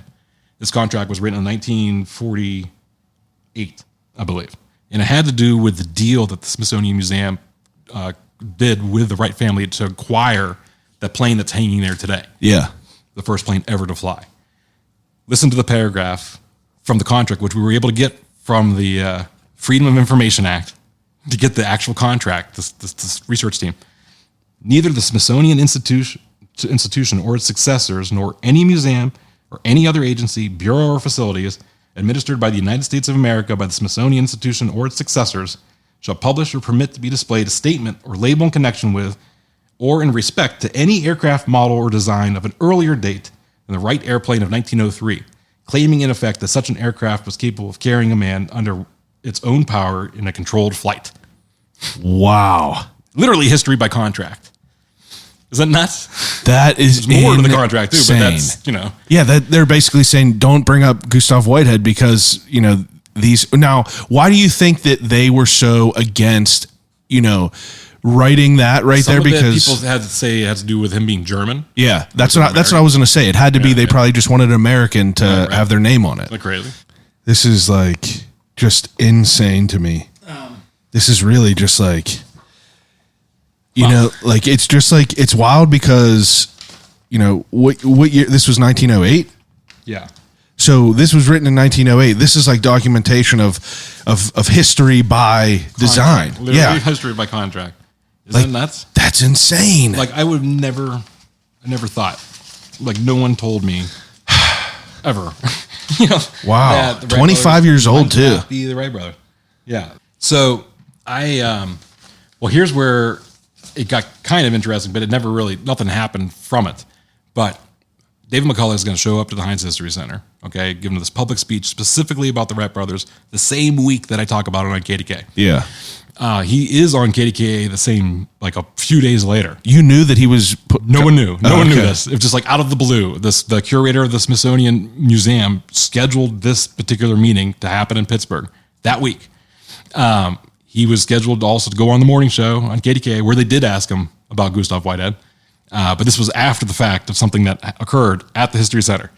So I don't have a ticket. I just see like within one day that he's going to be there. I'm coming from like my work out in Moon Township, and I had flip-flops on and like a t-shirt. So I show up at the History Center. I don't have a membership or nothing like this. Banging on. I'm coming for you, David. Literally, I printed out everything I had and I brought in like a manila envelope, and then walked in there and just pretend like I was supposed to be there. Walked right up. As soon as I got up into the actual room where they were going to have the speech, somebody they're like looking for a seat. They said, "Oh, we don't have any seats." I said, "There's a seat right up front." And I was like, "All right." So I'm in flip flops, and everybody sitting next to me, every single man had a suit on. Most of them tuxes. You're a grizzled Most of them Yinzer with a tuxes. beard. You had a beard at the time, I'm sure. Yeah, yeah. So you look different than everyone Flip-flops, else. Yep. And so I I show up, I sit next to Rich Fitzgerald on one side, and then like someone else is on the other side of me. This dude doesn't know who you are, I assume, Has right? no clue. Okay. The only person that there does know is the CEO of the History Center, who's looking right at me. Oh, he's probably like, what the hell is this guy doing? He knew by that time too that I've already went there looking for everything they had about this guy and stuff. And so I let the whole thing go on, and they did ask if anybody here wants to say a question, but I wasn't going to embarrass them in front of like 2,000 people. But I have the guts to do it. I would have done it. Yeah. So instead, I stood by the back door so he couldn't leave. Yeah. And I stopped him right in front of his tracks. I stood in front of him. I said, Mr. McCullough. I was like, you're from Pittsburgh. I'm from Pittsburgh. We're both historians. We both enjoy digging into the story. Is he like a receptive guy? I was like, there's more to the story than you might know. I was like, it's not your fault. No one has ever told you this. This is not public information. Flip-flops just telling us a story that you're wrong. And I literally prevented him from leaving the speech. Like I stood in front of the door while the CEO he didn't know what to think. He was like, I couldn't believe that somebody like me would just stand in front of the door preventing this guy to leave, as I made sure that he got all the information, like threw a bunch of business cards in there and stuff and everything. Like 2 days later, he went on KDK saying that he still believes there's nothing to it at all. He said he just comes up like some goof comes out of the woodwork every 30 years or so and claims that this guy did it. I was like, please just read the papers I gave you, Yeah, that's wild. So it didn't end up receptive. But I'm sure he knows who I am. Yeah, but that's crazy that you have stuff like that right there and it's just like disregarded. Yeah. That's very weird. What I soon found out was that it basically goes towards almost everything that's ever occurred in American history. I'm sure, because back then it's all word of mouth, and you don't have until we have the opportunity to read through all these different sources and kind of boil it down. That is insane, isn't it? I don't even know how I'm going to describe what we talk about on this episode. I'm just going to say that this is going to be the wildest episode you've probably ever listened to. Yeah, for sure. I mean, let me go on. I'll tell you. Wait. No. We have to go. Okay, yeah. Go back. What are you? This is nuts. You're diving into something different now, a different topic? I was going to tell you, you thought, Pittsburgh might have been only had a few firsts. Yeah. Oh, I'm sure that there's a million, but I also want to know I want to know about the, I feel like I almost don't even want to bring you back to this just because there's more, but the two people in the canoe coming down that picture. Yes. So those people, how I found that was it might seem real boring, but I'll go in and look at everything that's ever been written about Pittsburgh. Yeah. And go page by page. And, I'm a speed reader, so I don't read the whole thing, I want to go back and read things, but, I'm just looking for stuff. And in 1908, they had the Sesquicentennial of Pittsburgh. In 1758 is when it was founded, and then they came up with the name Pittsburgh. And then 150 years later, they held this celebration in 1908, a big river celebration, celebrating the rivers.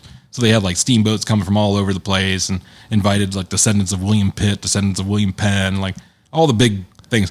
And they invited descendants of the Native American tribes that were once here. Yeah. Now, in that photo, so I'm just flipping the book it's, there's a photo of steamboat here, steamboat there, some guy who looked like a captain, Captain Smith from the Titanic, whatever.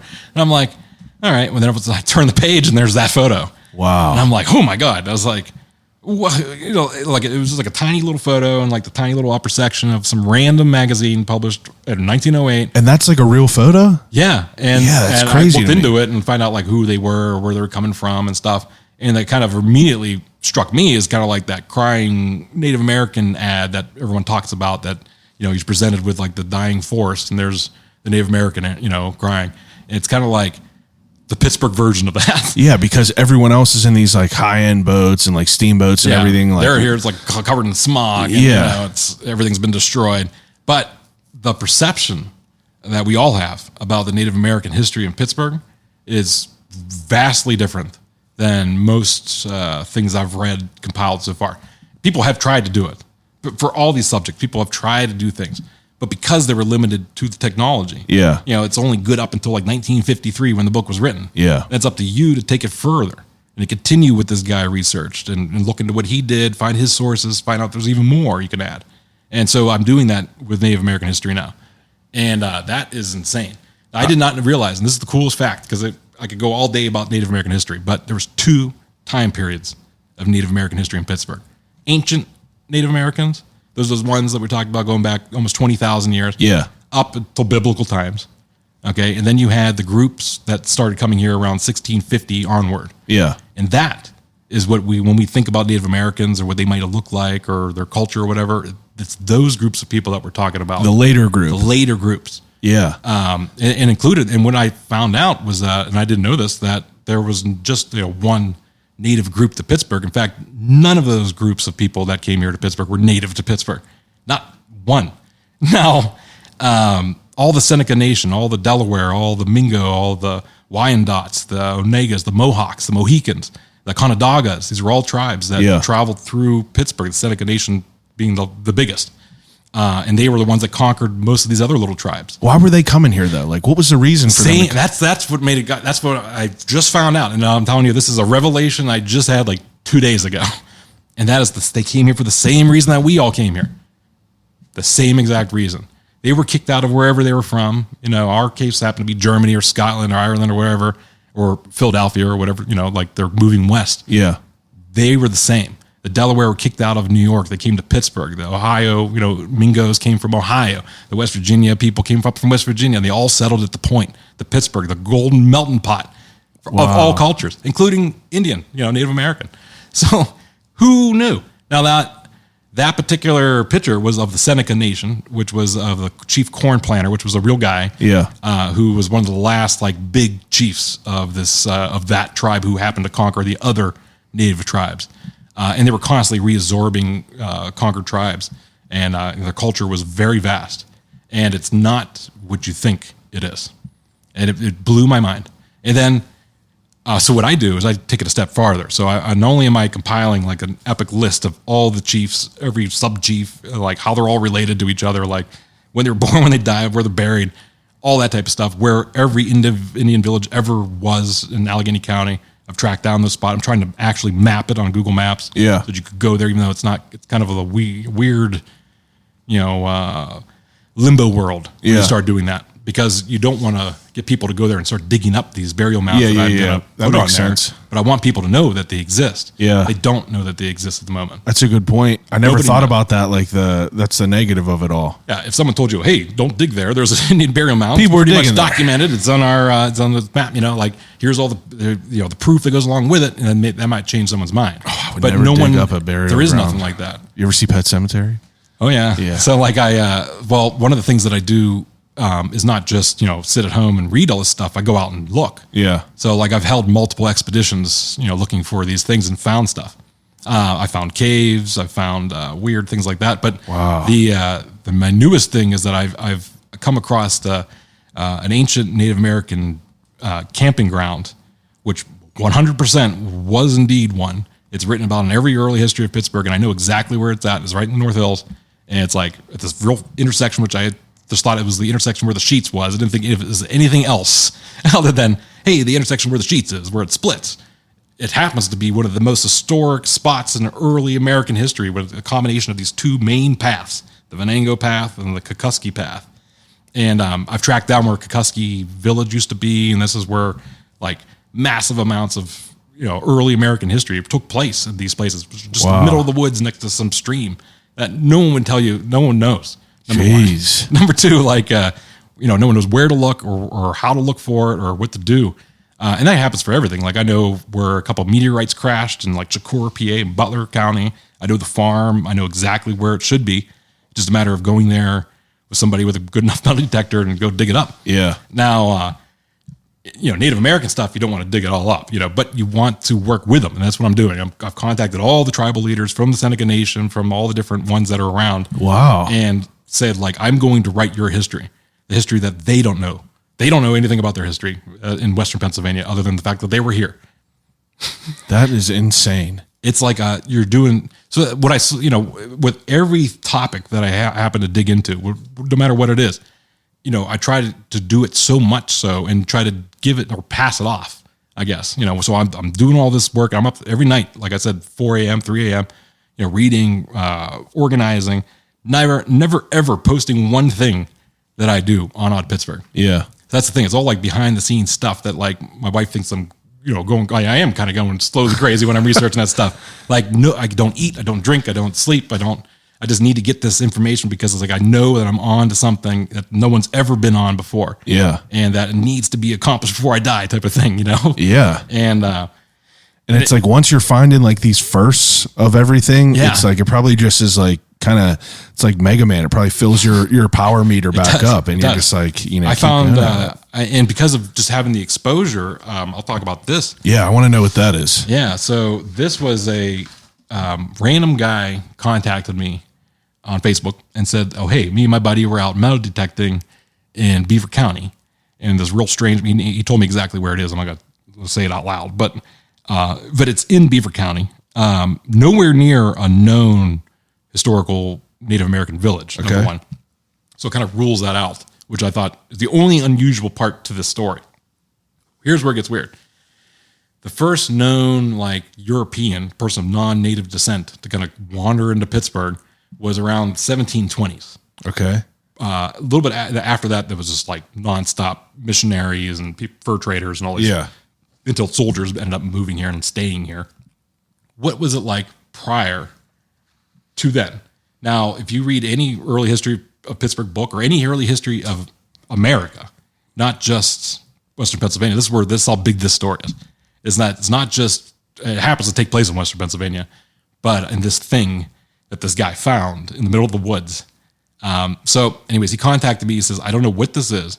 All I know is that it was a piece, like a hunk of lead that I thought had, I was just going to throw it. He said he was going to melt it down, make fishing lures. How big is that?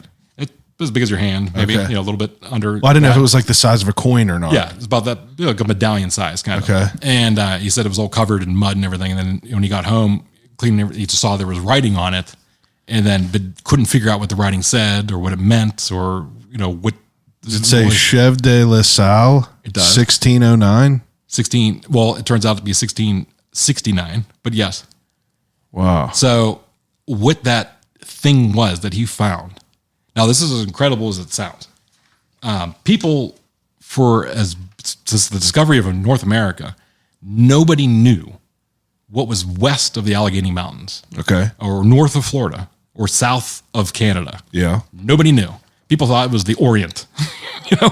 Like they thought there was a secret trade route to India or China or all these other weird things that just weren't true. And it's only because no one knew, had the guts or survived long enough to come back and say, oh, by the way, there's a trail that we're going to call the Lewis and Clark Trail. And that's what's there in Oregon. Prior to them, I was reading a book yesterday from like 1812 or whatever. It was prior to them finding that path, and they even talk about in the book that nobody knows what's past like Chicago. It's just the vast wilderness. Wow. Untouched wilderness for thousands of years. So people were hired by local governments to go try to do an expedition and discover the connections of certain important waterways, or at that time, nobody even knew what the other side of all the Great Lakes were. Yeah. So they hired this one guy, this Chevalier de La Salle. Oh my God. In 1668. Okay. In 1668. And the governor of France, or the king of France, King Louis, whatever, the France, personally met with the guy. That's a different guy. I'm going to tell you about in a second. This predates that other one. And he tells this guy, like, look, I'll give you all the supplies or whatever. He was going to travel with a missionary so they could like convert people along the way. Yeah.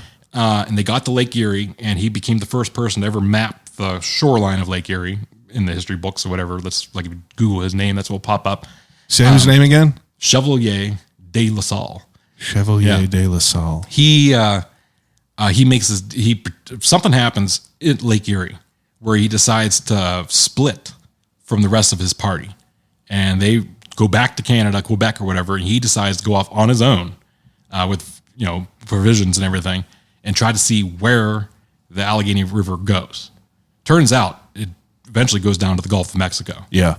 So where he was 20 years after this event, did it once again, discovered the intersection of the Mississippi River and the Ohio River, became the first person to like see it in European eyes, named it Louisville or Louisiana after King Louis. Wow. He founded New Orleans.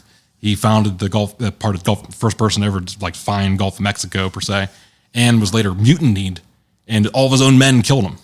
No died way. somewhere on the shore of the Gulf of Mexico in like the 1680s. But anyways, 20 years prior to that. Now that he is credited, if you just Google Mississippi River and find out about like early explorers, you'll see he was first. He's considered like the first guy. There is like a big plaque there, and how they would do it, how they would know that somebody was there first, is that they would carve leaden plates and bury them in the ground. Holy like shit. Marvin the Martian style, saying like, I claim this in the name of France, And he did that all up and down the Allegheny River, Ohio River, Mississippi, all the way down there. The funny thing is, that event I tell you, he's in Lake Erie with those other people. They decide to leave. He goes off on his own journey. Nobody hears from him again for 2 years. By that time, he comes back to Quebec. He has nothing with him. He lost all of his journals, all of his canoe, and everything was destroyed. It came back like a failure, a failed expedition, a failed explorer. When everyone was counting on him to find like some amazing, which he did later, but not this time, because there was no proof that this man traveled down the Ohio River or the Allegheny River. Not until 3 years ago that somebody metal detecting in the middle of Beaver County found it. No Now, way. it says, literally, like you said, Chevalier de La Salle, 1669, because it has to be 1669 because of the timeline.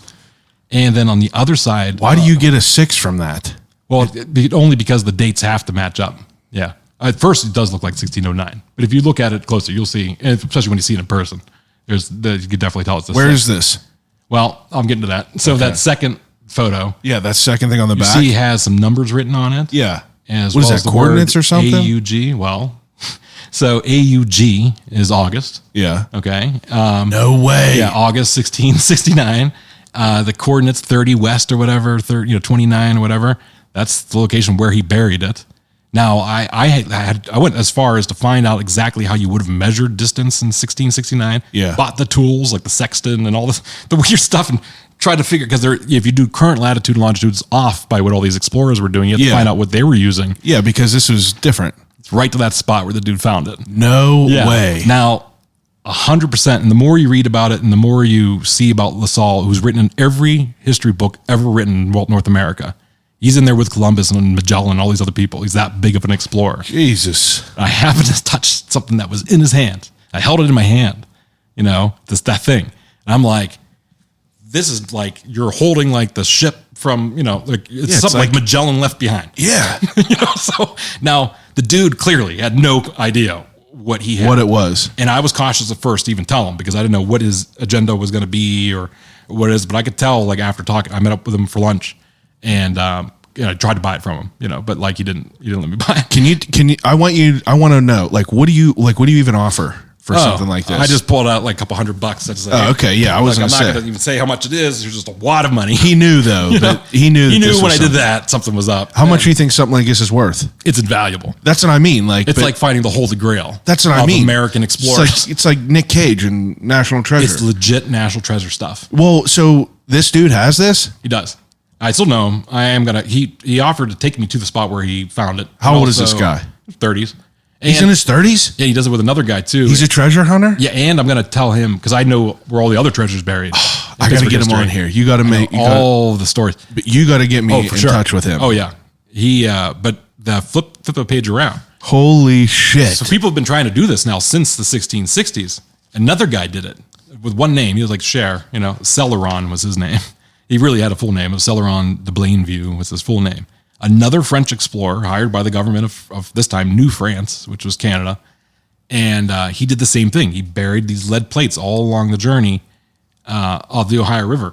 Now, what makes that one a little different is that people found them. Yeah. Legitimately. I mean, have other people found these? Like, is there only Celeron? Only that guy on the second page, the one from 1749. No one has ever found this Chev. There's no documented American artifact by Europeans prior to 1680.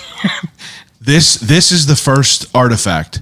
It is proof that not only was the Europeans were here and the French were here first, number one, but number two, that's like a legitimate claim to the land, which would change history. The first major war to happen in America was the French and Indian War. Because of the land dispute.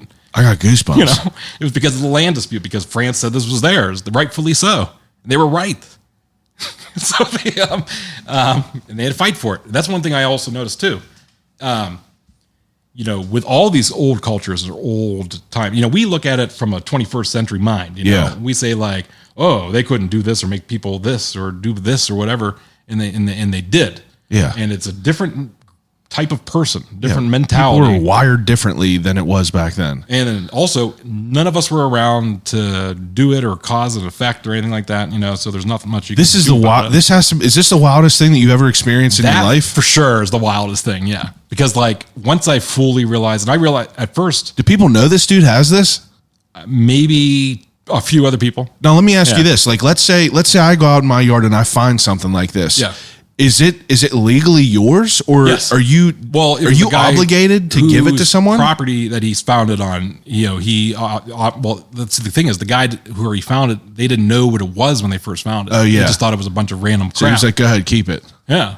Oh my god. And legitimately, I mean, if you would have seen his reaction was even more, Can you put can people will sell things? It should like be in the this, Smithsonian. Though? Yeah. Like I even told him like, I'm gonna. The only reason why I'm giving you money now. Yeah, I was like, the only reason I'm giving you money is because you should be congratulated for finding it. Yeah, it's like, but I don't want it. I want to broker this kind of deal between you, who the owner of it, and let me find where it should go. Holy not your shit. basement. Like I went full on Indiana Jones. I was like, this belongs in a museum. Yeah, that's insane. Yeah. So that was in your hand. It was in my hands. Yeah. And it was from 16 at a Chinese restaurant in Moon Township. Yes. It was in my hand. Holy shit. It was pretty crazy. That is probably the most historic item ever found in Western Pennsylvania, but let alone I've ever touched. I mean, it's more historic than anything ever came around the French and Indian War, the Revolutionary War. They're talking 100 years before the Revolutionary War. Jesus. So, but Pittsburgh history, to get back to it, like I say, I brought something in my pocket. I think I did. Let's see. It is. Okay. So when someone says the word Pittsburgh history to you, what is the first thing that you think about? The Pittsburgh history? Yeah, to say, tell me a little bit about Pittsburgh history. Like, I mean, the first thing that pops in my mind is steel industry, right? Yeah, right. Same with me. And when I first thought about Pittsburgh, I'm like, oh man, I have to look into the boring steel industry. That has nothing to do with me. I've recently found out about. It's not boring. I found out. Yeah, I found out about the transplant boom in the late '80s that I had no idea about. I was like, that's pretty insane too. Starzl and all of his stuff. Yeah, did the first double hand transplant ever was done in Pittsburgh. It's insane. Among thousands of other firsts. They said at one time that this was the most transplants done in the entire world. Oh yeah. Well, the ambulance, the ambulance service as we know it today, that was invented in Pittsburgh. In an ER when you have to go into the ICU. Yeah. That was invented in Pittsburgh. It goes on and on and on. From the electricity, what I would like to do when I especially give talks to kids, I go into the room where I'm at. I say, well, you see the light that's, in these lights? Well, that was invented in Pittsburgh. Originally, by George Westinghouse, but he got the idea from Nikola Tesla, who he hired and all that. Yeah. And I have like a 4-hour-long episode about that. If you want to read I didn't know anything about it, but whenever COVID happened, I did my own research episodes and I read his book and I was reading all this shit and I was like, this is insane. I found some stuff with Tesla specific. In fact, that's what this page is, where he talks about Westinghouse, like his experience in Pittsburgh and coming to Pittsburgh as a young man and what he first thought about Tesla, George Westinghouse. And the first sentence I read, like a lion in a forest, he breathed deep and with delight the smoky air of his factories. Yeah. Westinghouse was a legitimately good dude. Out of all the big magnets that you hear about in Pittsburgh history, like Frick and Carnegie, Westinghouse actually was a legitimately good guy. I go on all day about Westinghouse.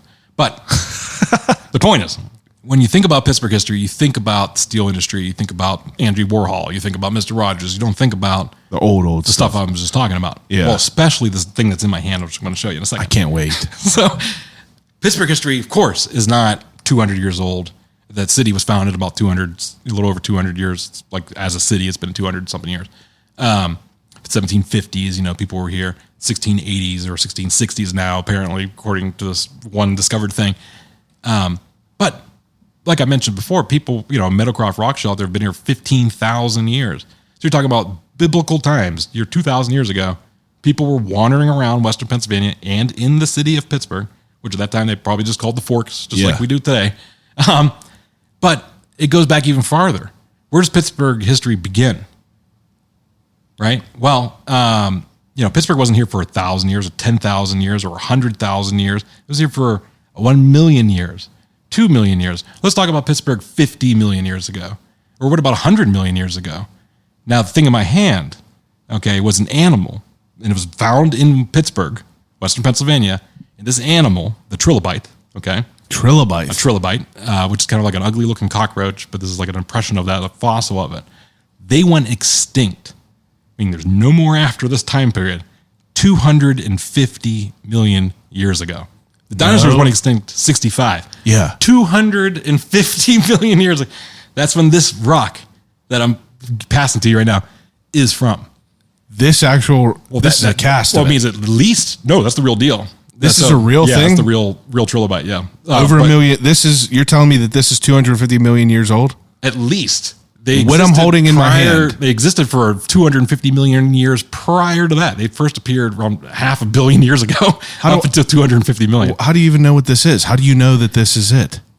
You know, you could do a Google Lens and find it. But yeah, that's what it looks like. Isn't that nuts? Yeah, but like, it's hard for me to look at this and say, this doesn't look like anything. How do you know that this is it? That in particular, I bought at the Carnegie Museum. Oh, you bought, okay, yeah. Yeah, from when I was a kid. And I've since brought it back there along with two other ones that I have, including one that has the actual weird looking animal in it, like split in half kind of. And they confirmed. You know, they confirmed that thing, that particular one that you're holding in there is 250 million plus. Minimum. 250. So I just feel like I have to just like. Isn't it weird? It feels weird too. Yeah. It feels like light. Yeah. It's like, it's light. It looks aerated. You know, it almost feels like bone. Yeah. But we were just talking about living creatures. Yeah. What about prior to that? You know, the rocks themselves go back much farther than that. The only real history you're going to get of Pittsburgh, like a legitimate history, is going to be from a geologist. Tell me about the granite that was from here. When was that created? Where did it come from? How's it there? How did it get there? And I've dug into that. So I've dug into like from prehistoric ages, 3 billion years ago, we're talking about now. Where was Pittsburgh? Where was Pittsburgh 2 billion years ago when the globe was, Pangea was going on? Pittsburgh was below the equator, believe it or not. And it shows you this through fossilized and archaeological evidence, which every school around Pittsburgh would be able to tell you that's the truth. Wow. That this stuff, as appears here, could appear when it was a different type of weather pattern, climate, and culture, everything. and pattern. There were dinosaurs walking through here. They found one right by the airport called the Fidexia strangalia. Dinosaur? Which is like a strange, long, like 30-foot long giant salamander. When did they find that? Maybe 2009 or something.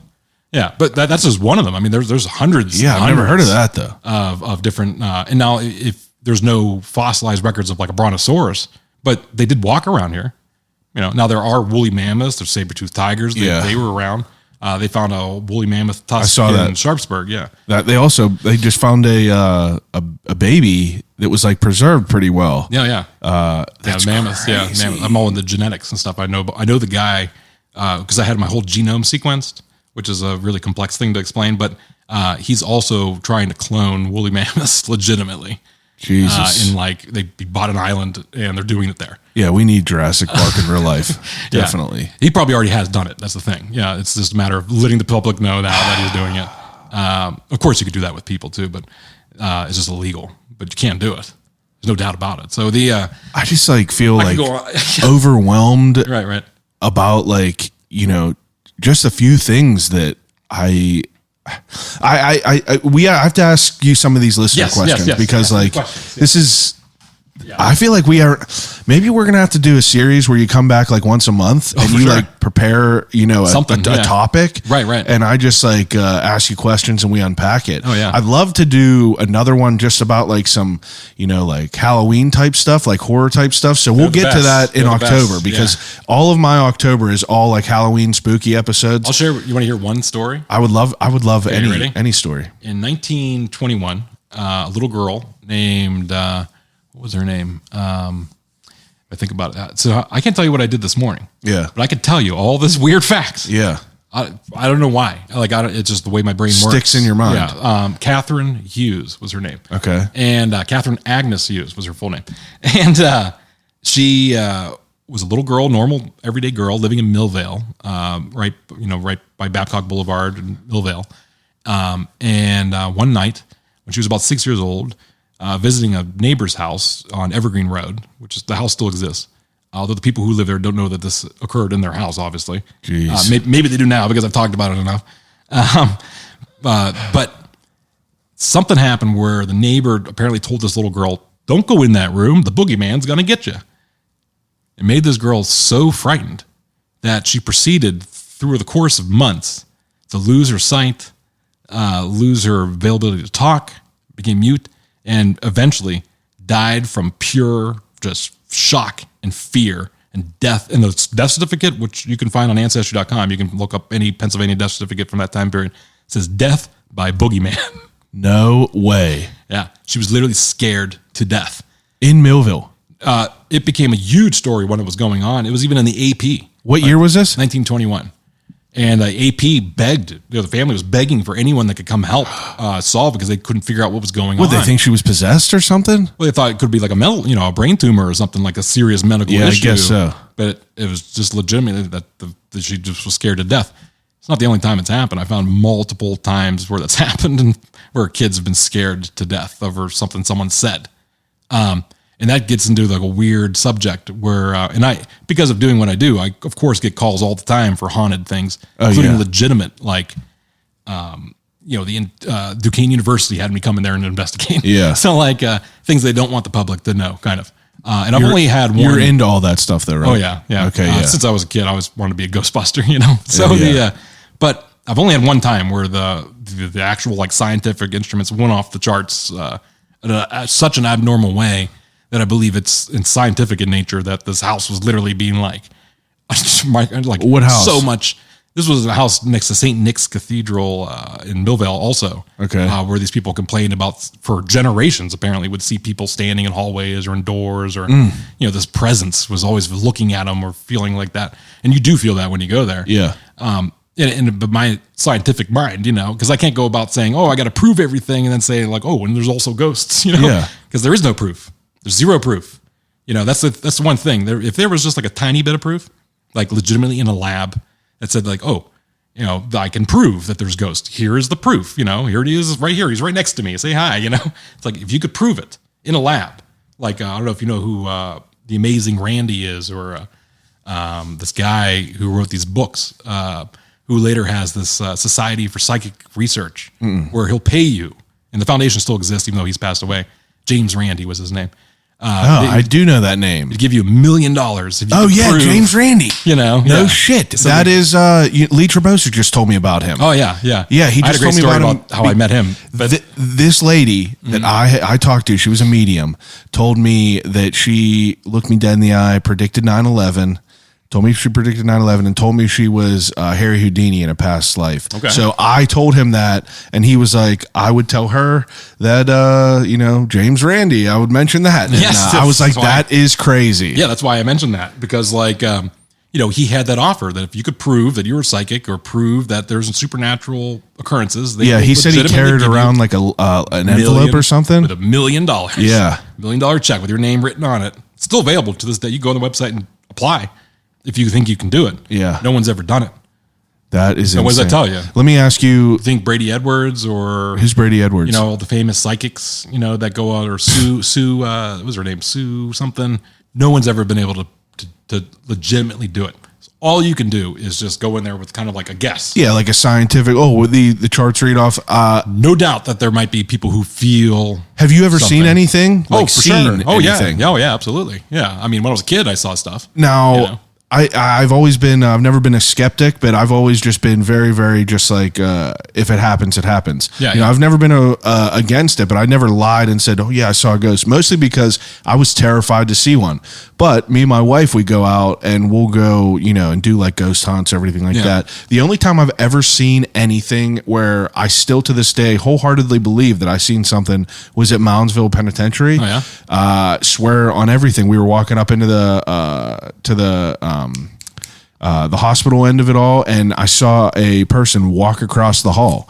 And at first, before this would even happen, I would envision myself like almost having a heart attack. But I was almost like the opposite. I was so curious about it. I immediately walked up there and walked in the room. Nothing there. Oh yeah. And like I, plain as day, saw a human being walk. There's no doubt in my mind that you witnessed this. Now, but you can't prove it. Well, no, you can't. And now the Einstein, delved into a little bit of the special theory of relativity, deals with this particular fact, which I'm about to tell you, was, energy, as we know, can't be created or destroyed. You can't, evidence of that is if I have an AM radio going and I go close to it and all of a sudden it's in tune, then I walk away, it's fuzzy, then I go back into it's in tune, because there's literally a signal flowing through you and your house and the sky and your roof and everything attached. Who's to say that, if there's some kind of emotional event or something that could trigger, your energy being trapped in a room, or, what if this ghost or the shadow that you saw come out the corner of your eye was just you, but from 20 minutes ago? Because the energy that happened to be that part of the earth where the magnetic core is it's exactly right on your house or something, for your house, the wood, the materials, whatever it is, the formica was able to somehow capture that energy, which can't be destroyed, and just replay it back.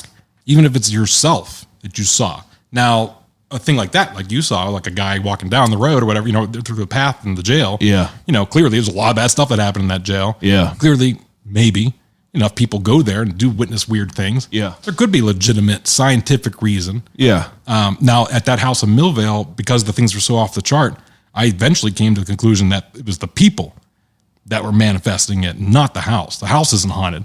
It's the people. It's the weird, such off the charts EMF readings that there could only be one possible conclusion of what might be causing these people to see things at the corner of their eyes and the top of the steps is because there's some kind of legitimately electromagnetic thing going on, making them brains hallucinate these people. Now, that's interesting to think about that. I've had other times where there's legitimate creepy stuff that happens. There's no doubt about it. Or seeing stuff I saw a shadow person myself, when I was a kid and stuff like that. That made me get into that boogeyman story that I told you about, how this girl just because of her fear was able to that just took it over. And I don't know if you know anything about the Buddhist philosophy. There's a thing called the tulpa. Now, a tulpa is kind of like a manifestation of yourself in either a good way or a bad way. But once you manifest what you want to manifest, it has a life of its own beyond you. Yeah. The best example is a invisible friend. I had an invisible friend when I was a kid. I was an only child, which also makes me weird, and that's why I have so much energy, I guess, on concentrating on things, because I know what to do with myself when there's no one around. But that friend, this invisible ghost or whatever you want to call it, was as real to me as it was to anybody else. Had a name. I remember playing with. What was his name? George. Yeah. And it just reminds me, in Wedding Crashers, he goes, and bless his heart, he always let me win. His name was Shiloh. Right. Yeah, exactly. Yeah, it was like Drop Dead Fred or whatever, but legit. Now, I only remember it for a brief period of time, maybe there for a couple months, maybe. Before just never thought about it again until I was older. Yeah. And then I was like, what the hell? I was like, was it I really have? Did I really see this thing or what is it? That's wild. I think because of me wanting to have someone to play with so bad as a child, talking 5 or 6 years old. Yeah. That I was able to kind of manifest something to play with. Either if it was only in my own imagination. But what happened to that manifestation after I was done thinking about it? We're bringing it up right now. Maybe it could come back. Drop Dead Fred, right? Maybe it won't. Wow. Now, is that the perfect example is Slender Man? Yeah. Slender Man was just a story written by me or you. Yeah, but people manifest Someone believed it so much so that it's real. Yeah, it's there really is a Slender Man. Two younger girls. There is no Slender Man. Did you see that though? Yeah, of course. Yeah, it's people could, that's the power. It's the power. The power has to be enough where people get and I've never really thought about it in the way that you're mentioning it. The tulpa, I didn't even know it existed until I talked to another guy who told me kind of about that philosophy. And where throughout culture, throughout time, they've purposely tried to manifest good or manifest bad, or how to get rid of it too once you manifest it. It's very deep cultural stuff. Wow. It could be legitimate. So in other words, that girl believed the boogeyman, even though the boogeyman's not real. The idea of the boogeyman is real. Yeah. The boogeyman did kill her. Yeah. So you find stuff like that all throughout. That is insane. That's just one of the things. So anyways, go back to this. The question. No, that's all right, but I'm going to lead it right into this. Okay. So one of these things said, has there ever been any sort of UFO or alien type legitimate sightings in the city? Absolutely.